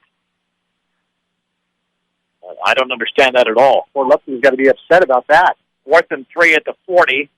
Back to throw. Rosenbrock looking deep up the left side, wide open. It's going to be incomplete. Guzman was wide open again on that same play that he gained 31 yards on. He was at the 10-yard line, but Rosenbrock overthrew him.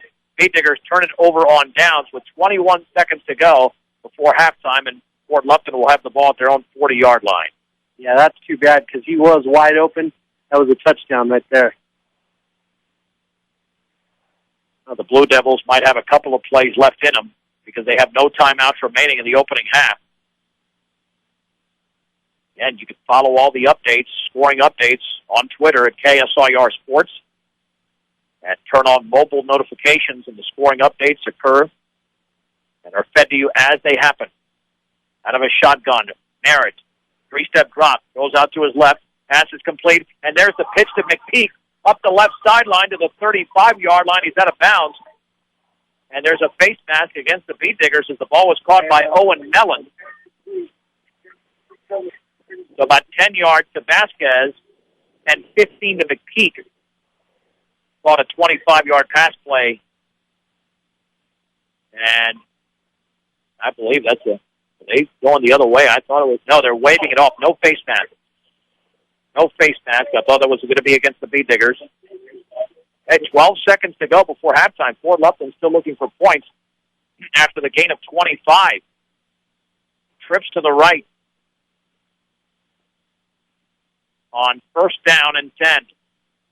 Merritt, deep drop, looking to throw. Pressure coming up the middle, steps up in the pocket, takes off to the 30, and it's out of bounds, run out of bounds by Mikey Gutierrez at the 27, a gain of 8.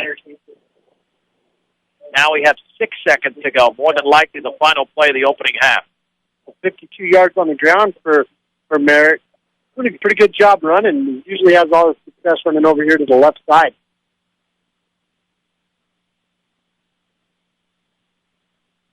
So now we're looking at second down and 2 to go for the 27.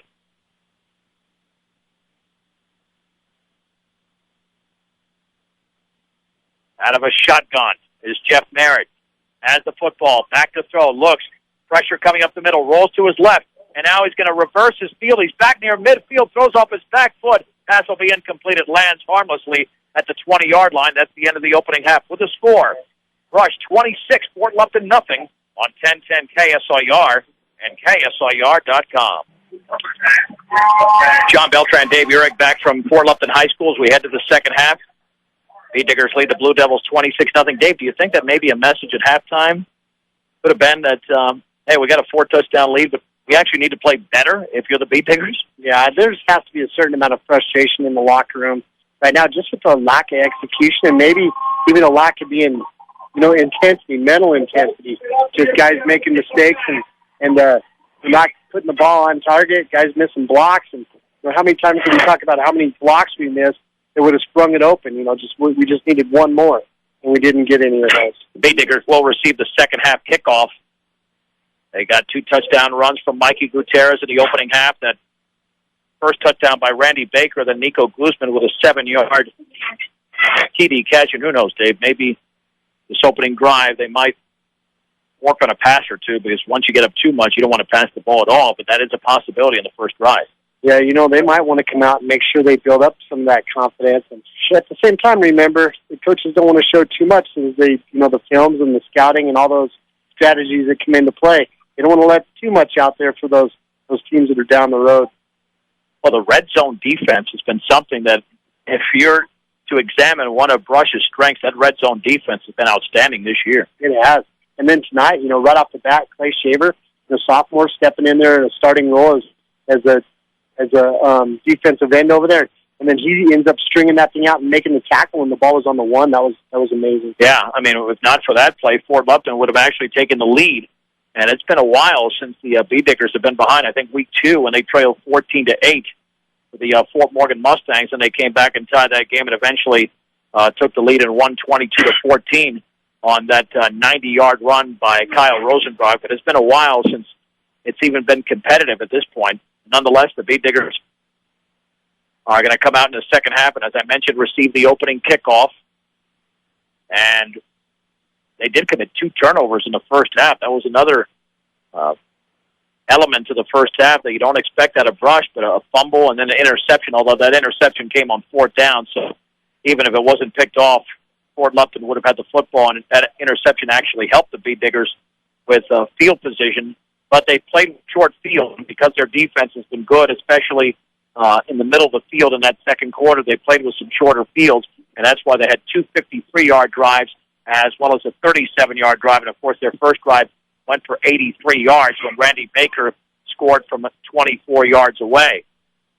All right, so we're moments away from the beginning of the second half, and Brush leading Fort Lupton 26-0.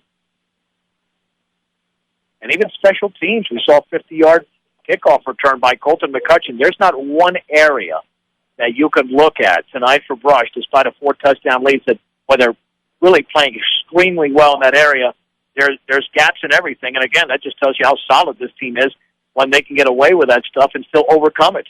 Yeah, if you're right. And the fact that they overcome it and then they they actually, redeemed themselves on several plays down the road, but still, it leaves you thinking about all the things that you need to work on this next week, and you can bet that that's the lead off in their discussions in the locker room. But going back to some of those plays, you got to give Fort Lupton credit. That their quarterback Merritt, he does a really good job, but he starts and stops them, and he makes kids miss. On that last drive, he made like 4 defenders miss, and we were laying on our bellies out there trying to tackle the kid, and he was still running down the field. If it wasn't for the sideline, we wouldn't have been able to tackle him. Yeah, that's right. Thank goodness.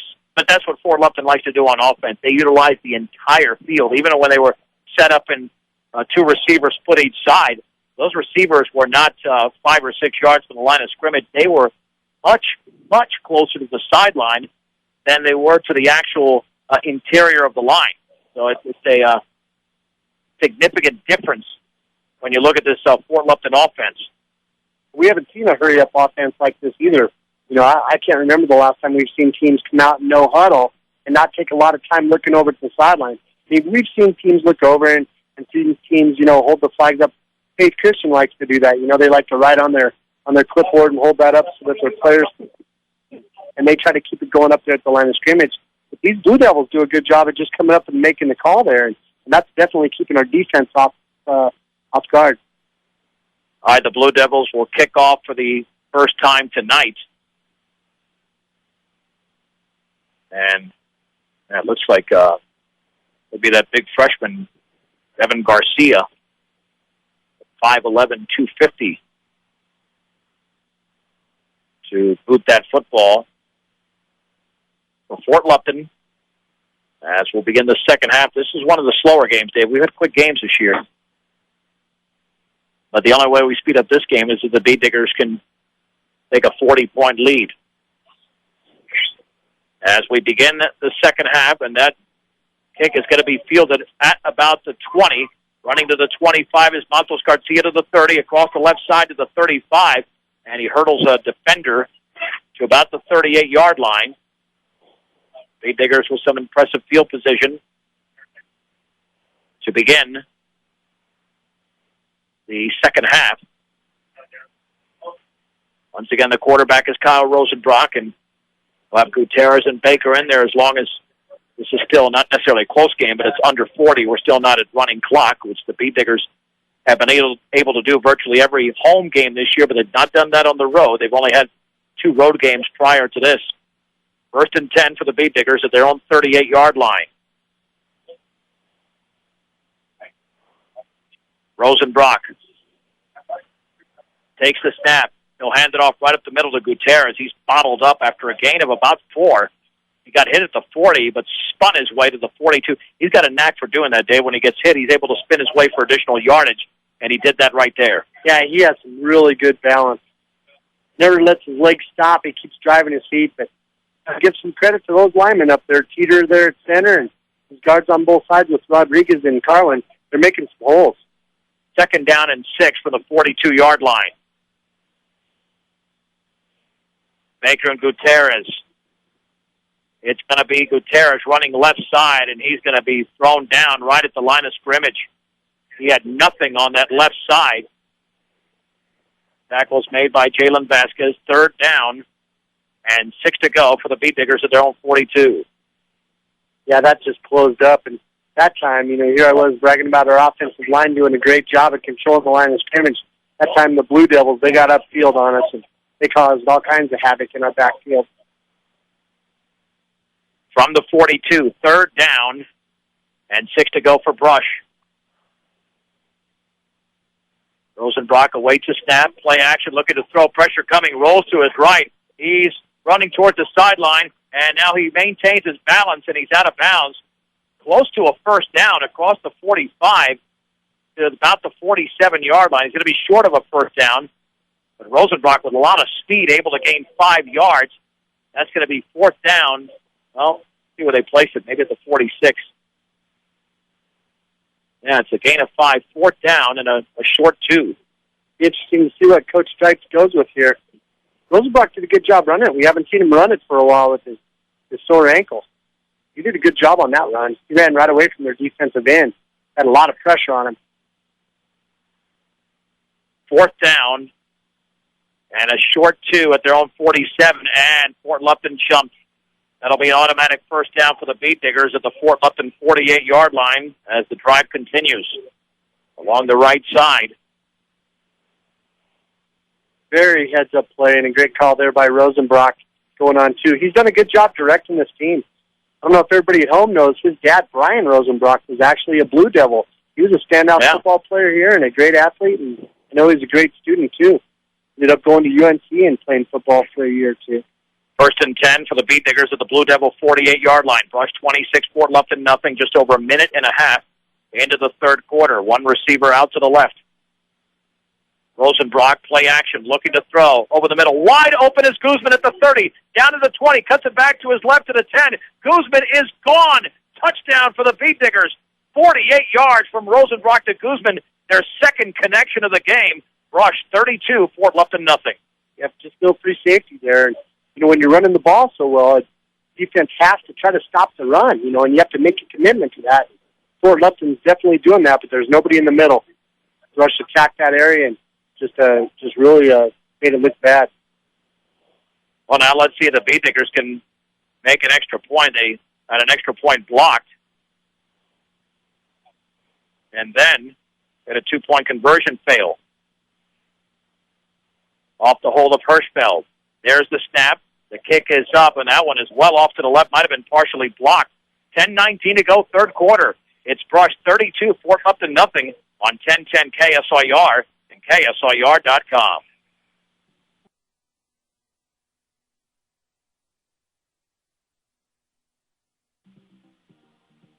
And the punt is fielded on a couple of hops by the Blue Devils, and down at the 22-yard line, Jake Brown takes down Pablo Rodriguez. So Fort Lupton with the ball first and 10. The Beat Digger drive, 4 plays, 62 yards in a minute, 33 seconds. Nico Guzman with a second touchdown of the game. That was a 48-yard pass from Kyle Rosenbrock, and the extra point might have been partially blocked. And now Jeff Merritt and the Blue Devils to the line of scrimmage. First and 10 at the 22. Back to throw. Merritt getting pressure, looking to his left. Rolls along the sideline, throws on the run. Pass is complete underneath. First down across the 30 to the 35, now at the 38-yard line to Owen Mellon. An impressive play there. And a gain of 16. I'd say you're right about Merritt, Dave. This guy is elusive. He does a good job of seeing his field, too. He had 2 receivers. They drifted over here to the sideline. Mellon was one of them. But as soon as Mellon saw that they had the other receiver over here, he kind of drifted back over towards the middle, and that's where he came open. Beat Diggers can't get to him. It's amazing. He has escaped so much tonight. First and 10 from their own 38. Merritt to throw, pumping, looking, pressure coming, throws underneath. The pass is caught. A diving reception at the 43 by McCutcheon. That's a gain of 5. Second down and 5 to go for the Blue Devils. Now the Beat Diggers are going to get to a running clock. They've got to score a touchdown and convert on the 2-pointer because of the the extra points. 132 yards passing now for Fort Lupton. I'll tell you what, Merritt, he's just doing a good job of finding his receivers. They really like to attack this left side. Second down and 5 from the 43. Merritt looks to his right, throws to his right, incomplete. Beyond the outstretched left hand of Jalen Vasquez. Third down and 5 to go for the Blue Devils. 9:11 to go, third quarter. Brush with a 32-0 lead on Fort Lupton.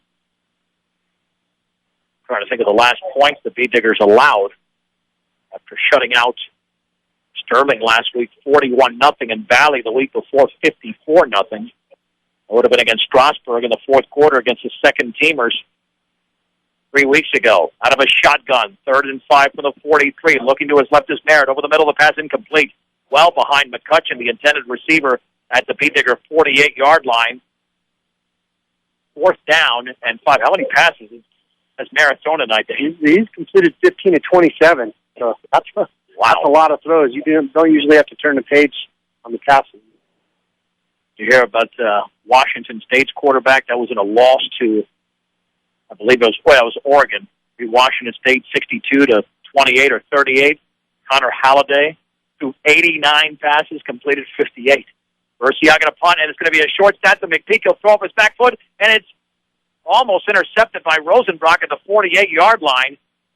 and the Beat Diggers take over on downs. There was no chance of that play being complete because Rosenbach was the only one there, and the Beat Diggers now have excellent field position. Yeah, Kyle did a good job there of making sure he knocks that thing down. But, if he would have caught it, he would have been able to run over to the left side and probably take that thing the distance. This field sits east and west, so the Diggers are heading west right now. And even 9 minutes to go in the third quarter. 1st and 10 for Brush. They're at the Fort Lupton 43-yard line. They need a touchdown and a 2-point conversion to get to the running clock.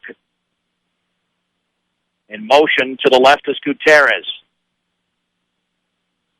Rosenbach on the give up the middle, and a nice hole there. That might be Alec Peterson. It is across the 40 to about the 36-yard line.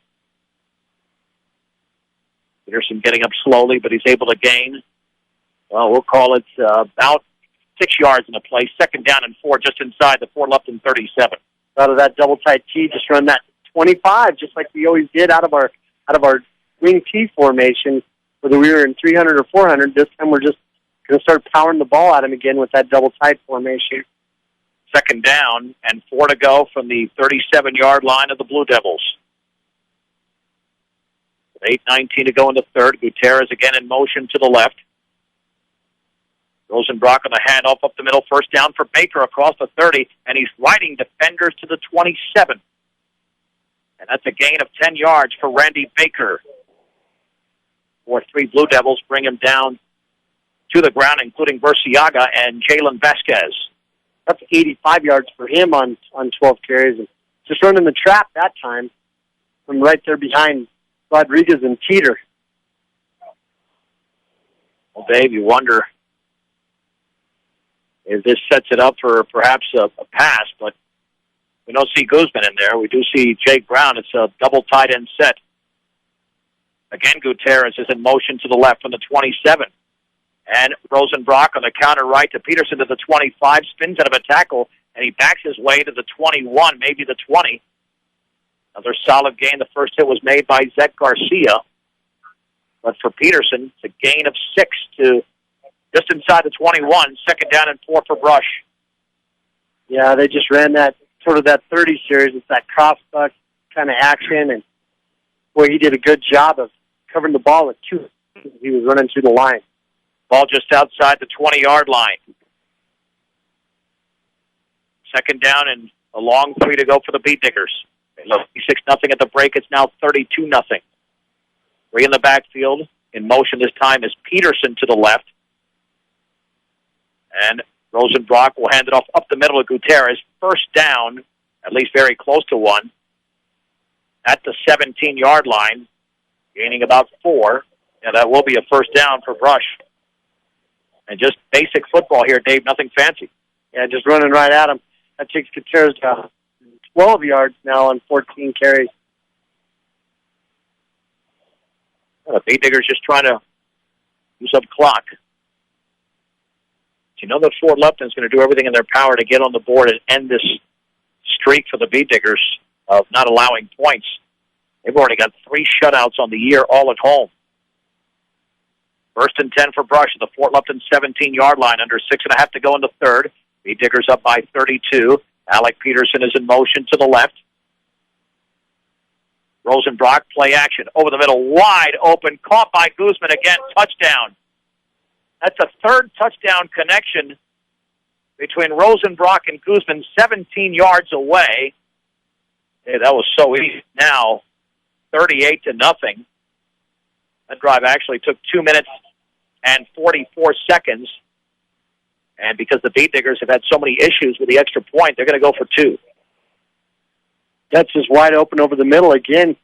Fort Lupton having to make that sacrifice of trying to put guys up there on the line of scrimmage, and it just costs you, when you start taking gambles and risks. 2-point conversion coming up for the Beat Diggers. Rosenbach with 3 in the backfield, rolling to his right, throwing on the run. The pass is going to be caught by Brown. That's a 2-point conversion. 6:10 to go. With a running clock in the third quarter, it's Brush 40, Fort Lupton nothing on 1010 KSIR and KSIR.com. the Bee Diggers apparently committed a penalty there. So now the football will be placed to the 50-yard line. Keep in mind, we're under a running clock. So 1st and 10, or 1st and 5, I should say, at midfield. And looking over for play instructions, trips are over to the left for Fort Lupton as Brush holds a 40-0 lead. Out of the shotgun is Merritt. Two-step drop. Faking, pumping, looking, throwing over the middle. Passes tipped. Intercepted by Guzman. Up the right sideline to the 40. Guzman to the 30. Holding the ball in his right hand to the 20. Cuts it back to the 10. Back to the sideline. He's gone. Guzman is gone. About a 52-yard interception return for Nico Guzman. And Brush now leads by a score of 46-0. You know, they were playing a game over here with Peterson. They had him move up really close to receiver, then they had him drift back.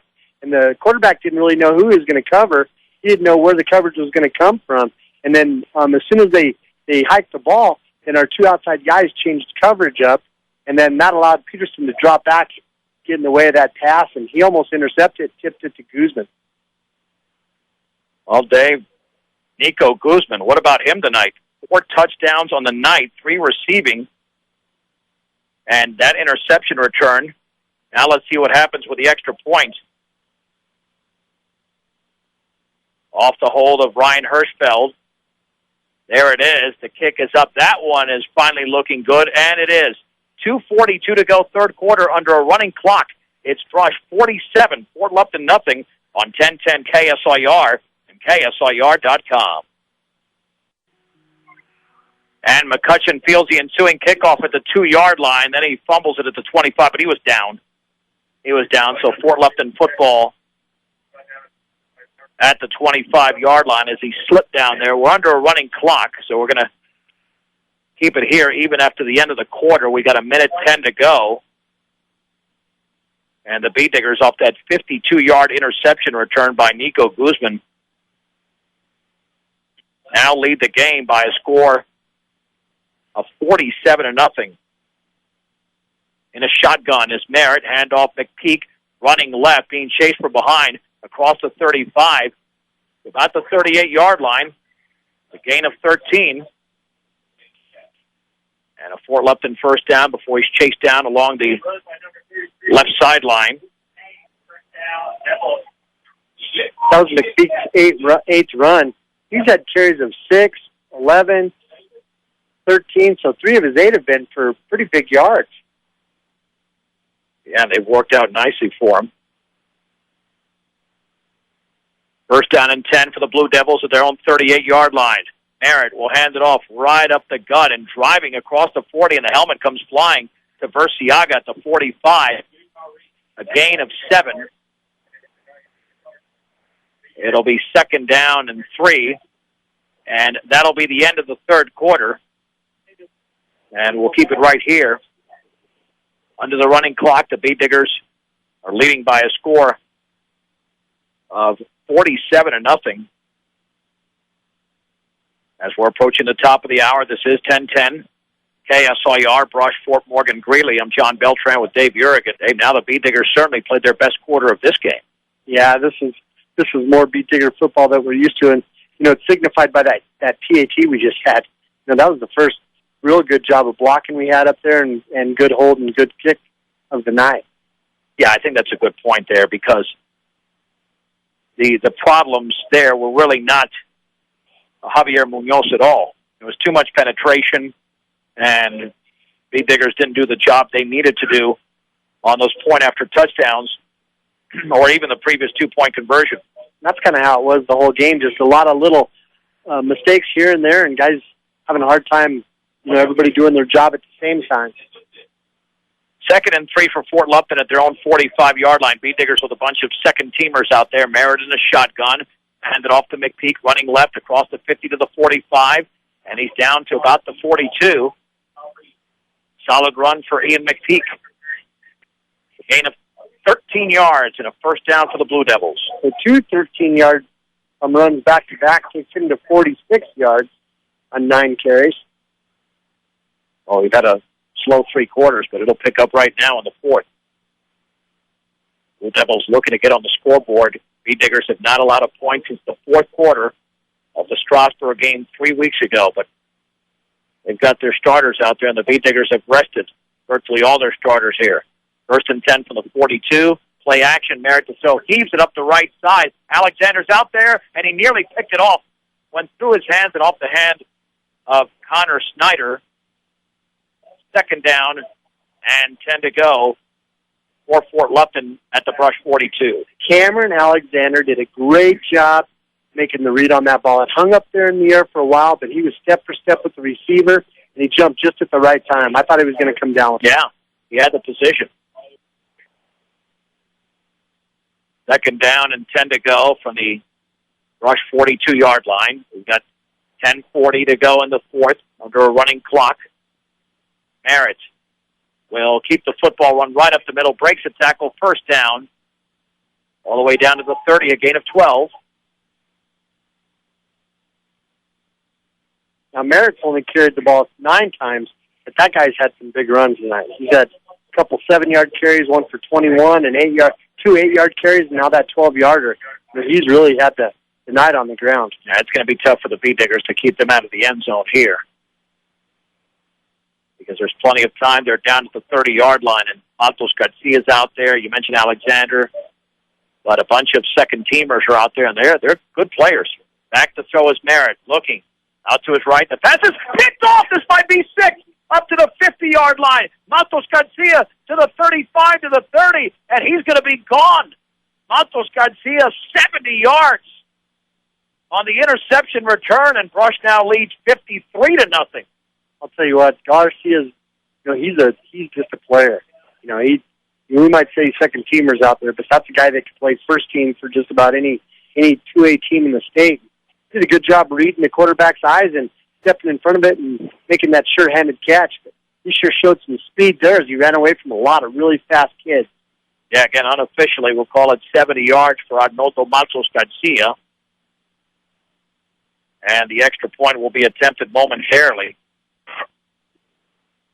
But wow, that was great hands, Dave, because that wasn't a clean interception. There was traffic all over the place there. Concentrate to pull that thing down. But like I said, he's a very good athlete, and he's got a lot of savvy.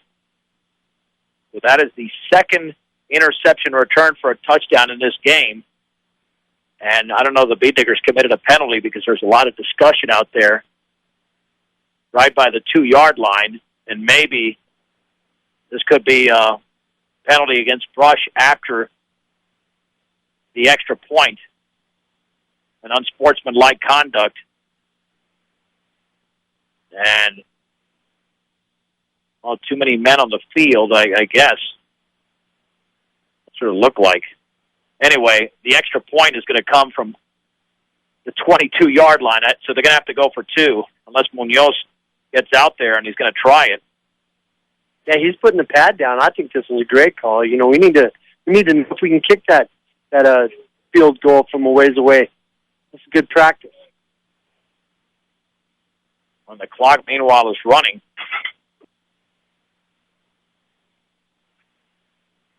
And let's see, this will be a 35-yard extra point. Awaiting the snap. There it is, and that extra point is up. That looks good from here, and that is good! Wow, a 35-yard extra point for Javier Munoz. He got picked up by Maverick Seawold. And Brush now leads by a 54-0 count. Clock running with 7:25 to go. Matos actually scored that touchdown with over 9 minutes to go. About 9:20 left in the 4th quarter. Well, you know that, Dave, they're still going to come out. Fort Lupton's going to come out there. They certainly want to. They certainly want to score here. They got a lot of pride out here. Like you mentioned, there's some talent on the Fort Lupton team. The Beat Diggers just finally, once they got going, then they established the momentum in this game. And as a result, you're seeing a big-time blowout. I mean, 54-0 wasn't a surprise against Valley, but I think in this game it is. Yeah, I agree. But, we just started taking advantage of some mistakes that they were making defensively, and our coaching staff was so smart. They could see where Fort Lupton didn't have their players in the right spots, and they just started to attack in the middle of the field. And But that just exposed their weakness. All right, they'll finally get the kickoff going here with about 6 minutes and 20 seconds to go. Viero puts this one high and pretty deep. It'll be fielded at the 12, straight ahead to the 20, jitterbugging across the 30 to the 35. I believe that might see either Vasquez or Burciaga, and that's going to be Vasquez, or Eddie Arribas brings him down. So Fort Lupton's going to have one final opportunity. Now, keep in mind, they can stop the clock with timeouts if they want to get into the end zone. But they've got it at their own 35-yard line. And if they throw, that just provides more opportunities to pick off passes for the Beat Diggers, because now their pass defense has been very good. 1st and 10 at their own 35-yard line. Merritt in a shotgun. As the football, he'll ride McPeak, take off with the football up the middle, across the 40 to the 41. B.J. Hirschfeld makes the tackle to gain of 6. 2nd down and 4 to go for Fort Lupton. That takes him to 70 yards on 10 carries. Some other kids out there. I see Fierro's out there on the line. I see Tristan Bullock out there. Looks like Aaron Williams out there playing some linebacker, number 34. Number 28, we got Wyatt Coleman out there on the field. 2nd down and 4 from the 41. This is a handoff to McPeak right up the middle. He's got a 1st down. Across the 45 to the 46, a gain of 5 for Ian McPeak. Yeah, you figure they still got about 7 or 8 plays left in this game, especially since they're huddling up. Well, it's not going to be a pushover for them, because this junior varsity defense, to my knowledge, hasn't allowed a touchdown at the junior varsity level. I know they let Strasburg score on them, maybe a couple other teams this year. At the junior varsity level, they've allowed 0. So. 1st and 10, just past their own 45-yard line. Merritt, play action, looking to throw. Over the middle, the pass is going to be caught, and that's going to be a touchdown by Burciaga, down to the 10, the 5, and he's into the end zone. 54 yards away for DJ Burciaga. He got by the Beat Digger defender. Rush 54, Fort Lupton 6. My fault, I jinxed him.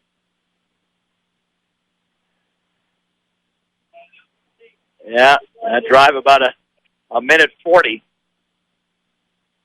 Well, now we might only have about 3 or 4 plays left in the game by the time we get to the ensuing kickoff, and even the first play from scrimmage will be under 2 minutes to go. So DJ Burciaga from 54 yards away for Fort Lupton. And now to do that swinging gate, McPeak throws in the end zone, and it's caught by Merritt. 2-point conversion. Yeah, our junior varsity, they didn't know how to line up against that. As Fort Lupton had all those guys over there to the left side, and just had the guy come up there to where the ball was at, and he just kind of hikes it sideways back to their quarterback, standing back behind their lineman. Well, we'll keep it right here, because we'll have the kickoff and probably a couple more plays, and that's it. As Jeff Merritt not only threw the touchdown pass, but caught the conversion. And they're finally on the board. The Beat Diggers now with a 54-8 lead under a running clock. We have 2.5 minutes to go.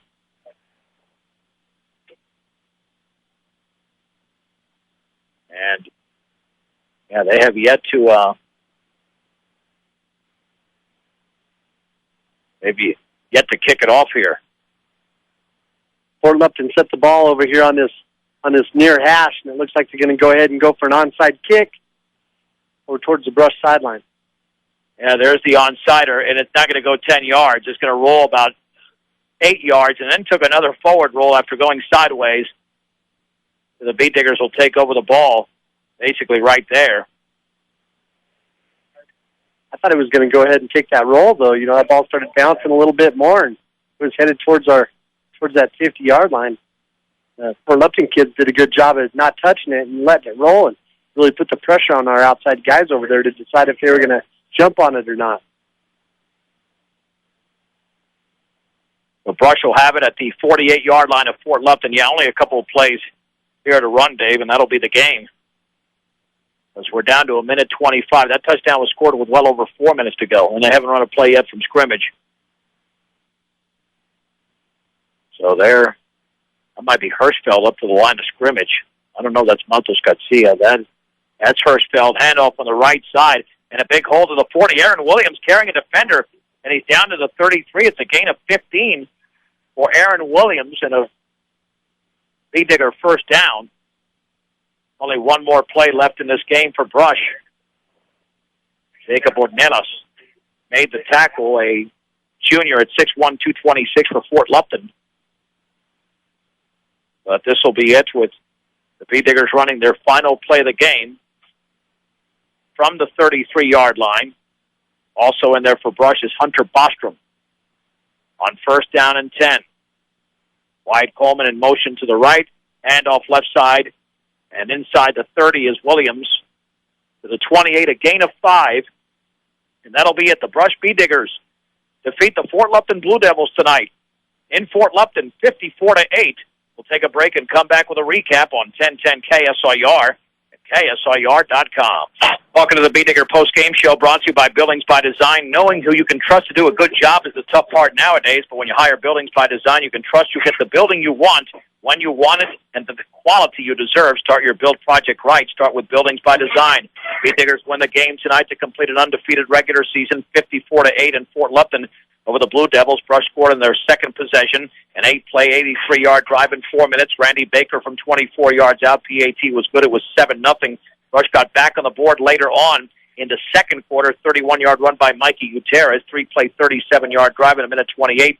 PAT was good. It was 14-0 with 5:14 to go in the second. 7-yard pass from Rosenbrock to Nico Guzman. His first of 4 touchdowns in the game. Talking about Guzman, that completed a 53-yard drive in 1:45. Extra point was blocked. It was 20-0. Brush scored before the break, a 2-yard run by Gutierrez. Second touchdown of the game, a 6-play, 53-yard drive in 55 seconds. 2-point conversion was missed. It was 26-0. And then early on in the third quarter, 4-play, 62-yard drive in 1:33. Guzman with a 48-yard catch and run. 32-0 as the conversion was missed. And then Guzman with a 17-yard catch on a 2-minute and 44-second drive. 2-point conversion was good on the pass to Jake Brown. It was 40-0. And then a 52-yard interception return by Guzman made it 47-0. Then a 70-yard INT return by Montos Garcia made it 54-0 as both conversions were good. And then DJ Burciaga, Fort Lupton, 54-yard catch. 2-point pass was good to Jeff Merritt, the quarterback. 54-8 was the final score. Dave, we've got some big numbers to talk about with the B-Diggers on offense, but the Blue Devils certainly did their share of passing tonight. They sure did. You know, they ended up throwing the ball 31 times.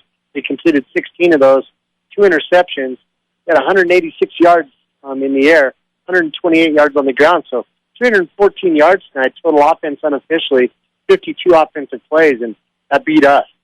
Yeah, because the B-Diggers did score 2 defensive touchdowns, so Fort Lupton had 6 more plays than Brush, but Brush made the most of their plays. They sure did. Ended up with 378 yards total offense, 148 of those in the air. Rosenbrock went 7 for 14, 1 interception, 230 yards on the ground. Our leading rusher of the night was Mikey Gutierrez. He had 14 carries for 112 yards. Randy Baker had 85 yards on 12 carries. Williams had 2 carries for 20 yards. Peterson had 2 carries for 13 yards. And then Rosenbrock evened the score with 0 after he had a sack for 6, and then he ended up picking up 6 yards later. He threw the ball for 148 yards. Like I said, he completed 5. Actually, I stand corrected. Completed 7 of those. 17-yarder to Peterson.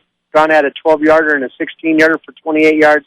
And then Guzman was the big man, receiving tonight 103 yards on 4 catches. Guzman was a weapon as a sophomore, but you get that play working over the middle, and it's just not a great pass play, but it sets up the run that much more. Tonight we saw the run set up the pass and vice versa, because those pass plays were wide open. I'm sure Kyle would just like to complete more of those because he missed some open receivers, but then after that he was really sharp in the third quarter. Yeah, you know, where he missed those passes, we're over there on the sideline right there in front of the B-Digger benches. We were headed west, and, you know, Guzman was wide open over there, and he just couldn't quite hit him. But where he started exploiting that defense the most was when they started just it over the middle. And like you said, that's because our running game set that up so well, because Fort Lupton had to try to stop the run, The only way they could stop it was to put 9 guys up in the box. They had no free safety, no corner on the backside because he was sucked up tight there, and the Diggers just started running those dump plays where they pick the dive and then just throw it over the middle, and those were short-handed catches there by the receivers, but they were great throws by Rosenbrock. The Beet Diggers check at Fort Lupton, I should say, drops to 3-4 in Patriot League play, 5-4 overall. Beet Diggers 6-0 in the league, and they are now sitting at 8-0 on the season. Just an outstanding effort. I got to tell you, Dave, when they got the ball down to the 1-yard line to begin this game, there was no way I thought, the Beet Diggers are going to win this game, or even lead by even close to 54, which was the lead with 4 minutes to go in the game. Yeah, like you were saying, here we were being so critical of them, but we had to keep in mind, geez, we're killing these guys. Killing them. And we were complaining because we're that much better of a team, and so I'm excited to see what we can do. And frankly, I'm glad that we had those downs during this game because that's going to keep the kids sharp there and practice this next week as we head into the playoffs. You might grade the second half close to an A, but certainly not the entire game. I mean, the entire game in a situation there where the Beet Diggers, did struggle at times in the opening half, but again, they win this game by a score of 54-8 as we bring in the head coach of the Beet Diggers, Randy Dreitz, and Fort Lupton took that opening kickoff, and they went right down the field to the 1-yard line. Coach, what were you thinking there? They go to the 1-yard line with no huddle.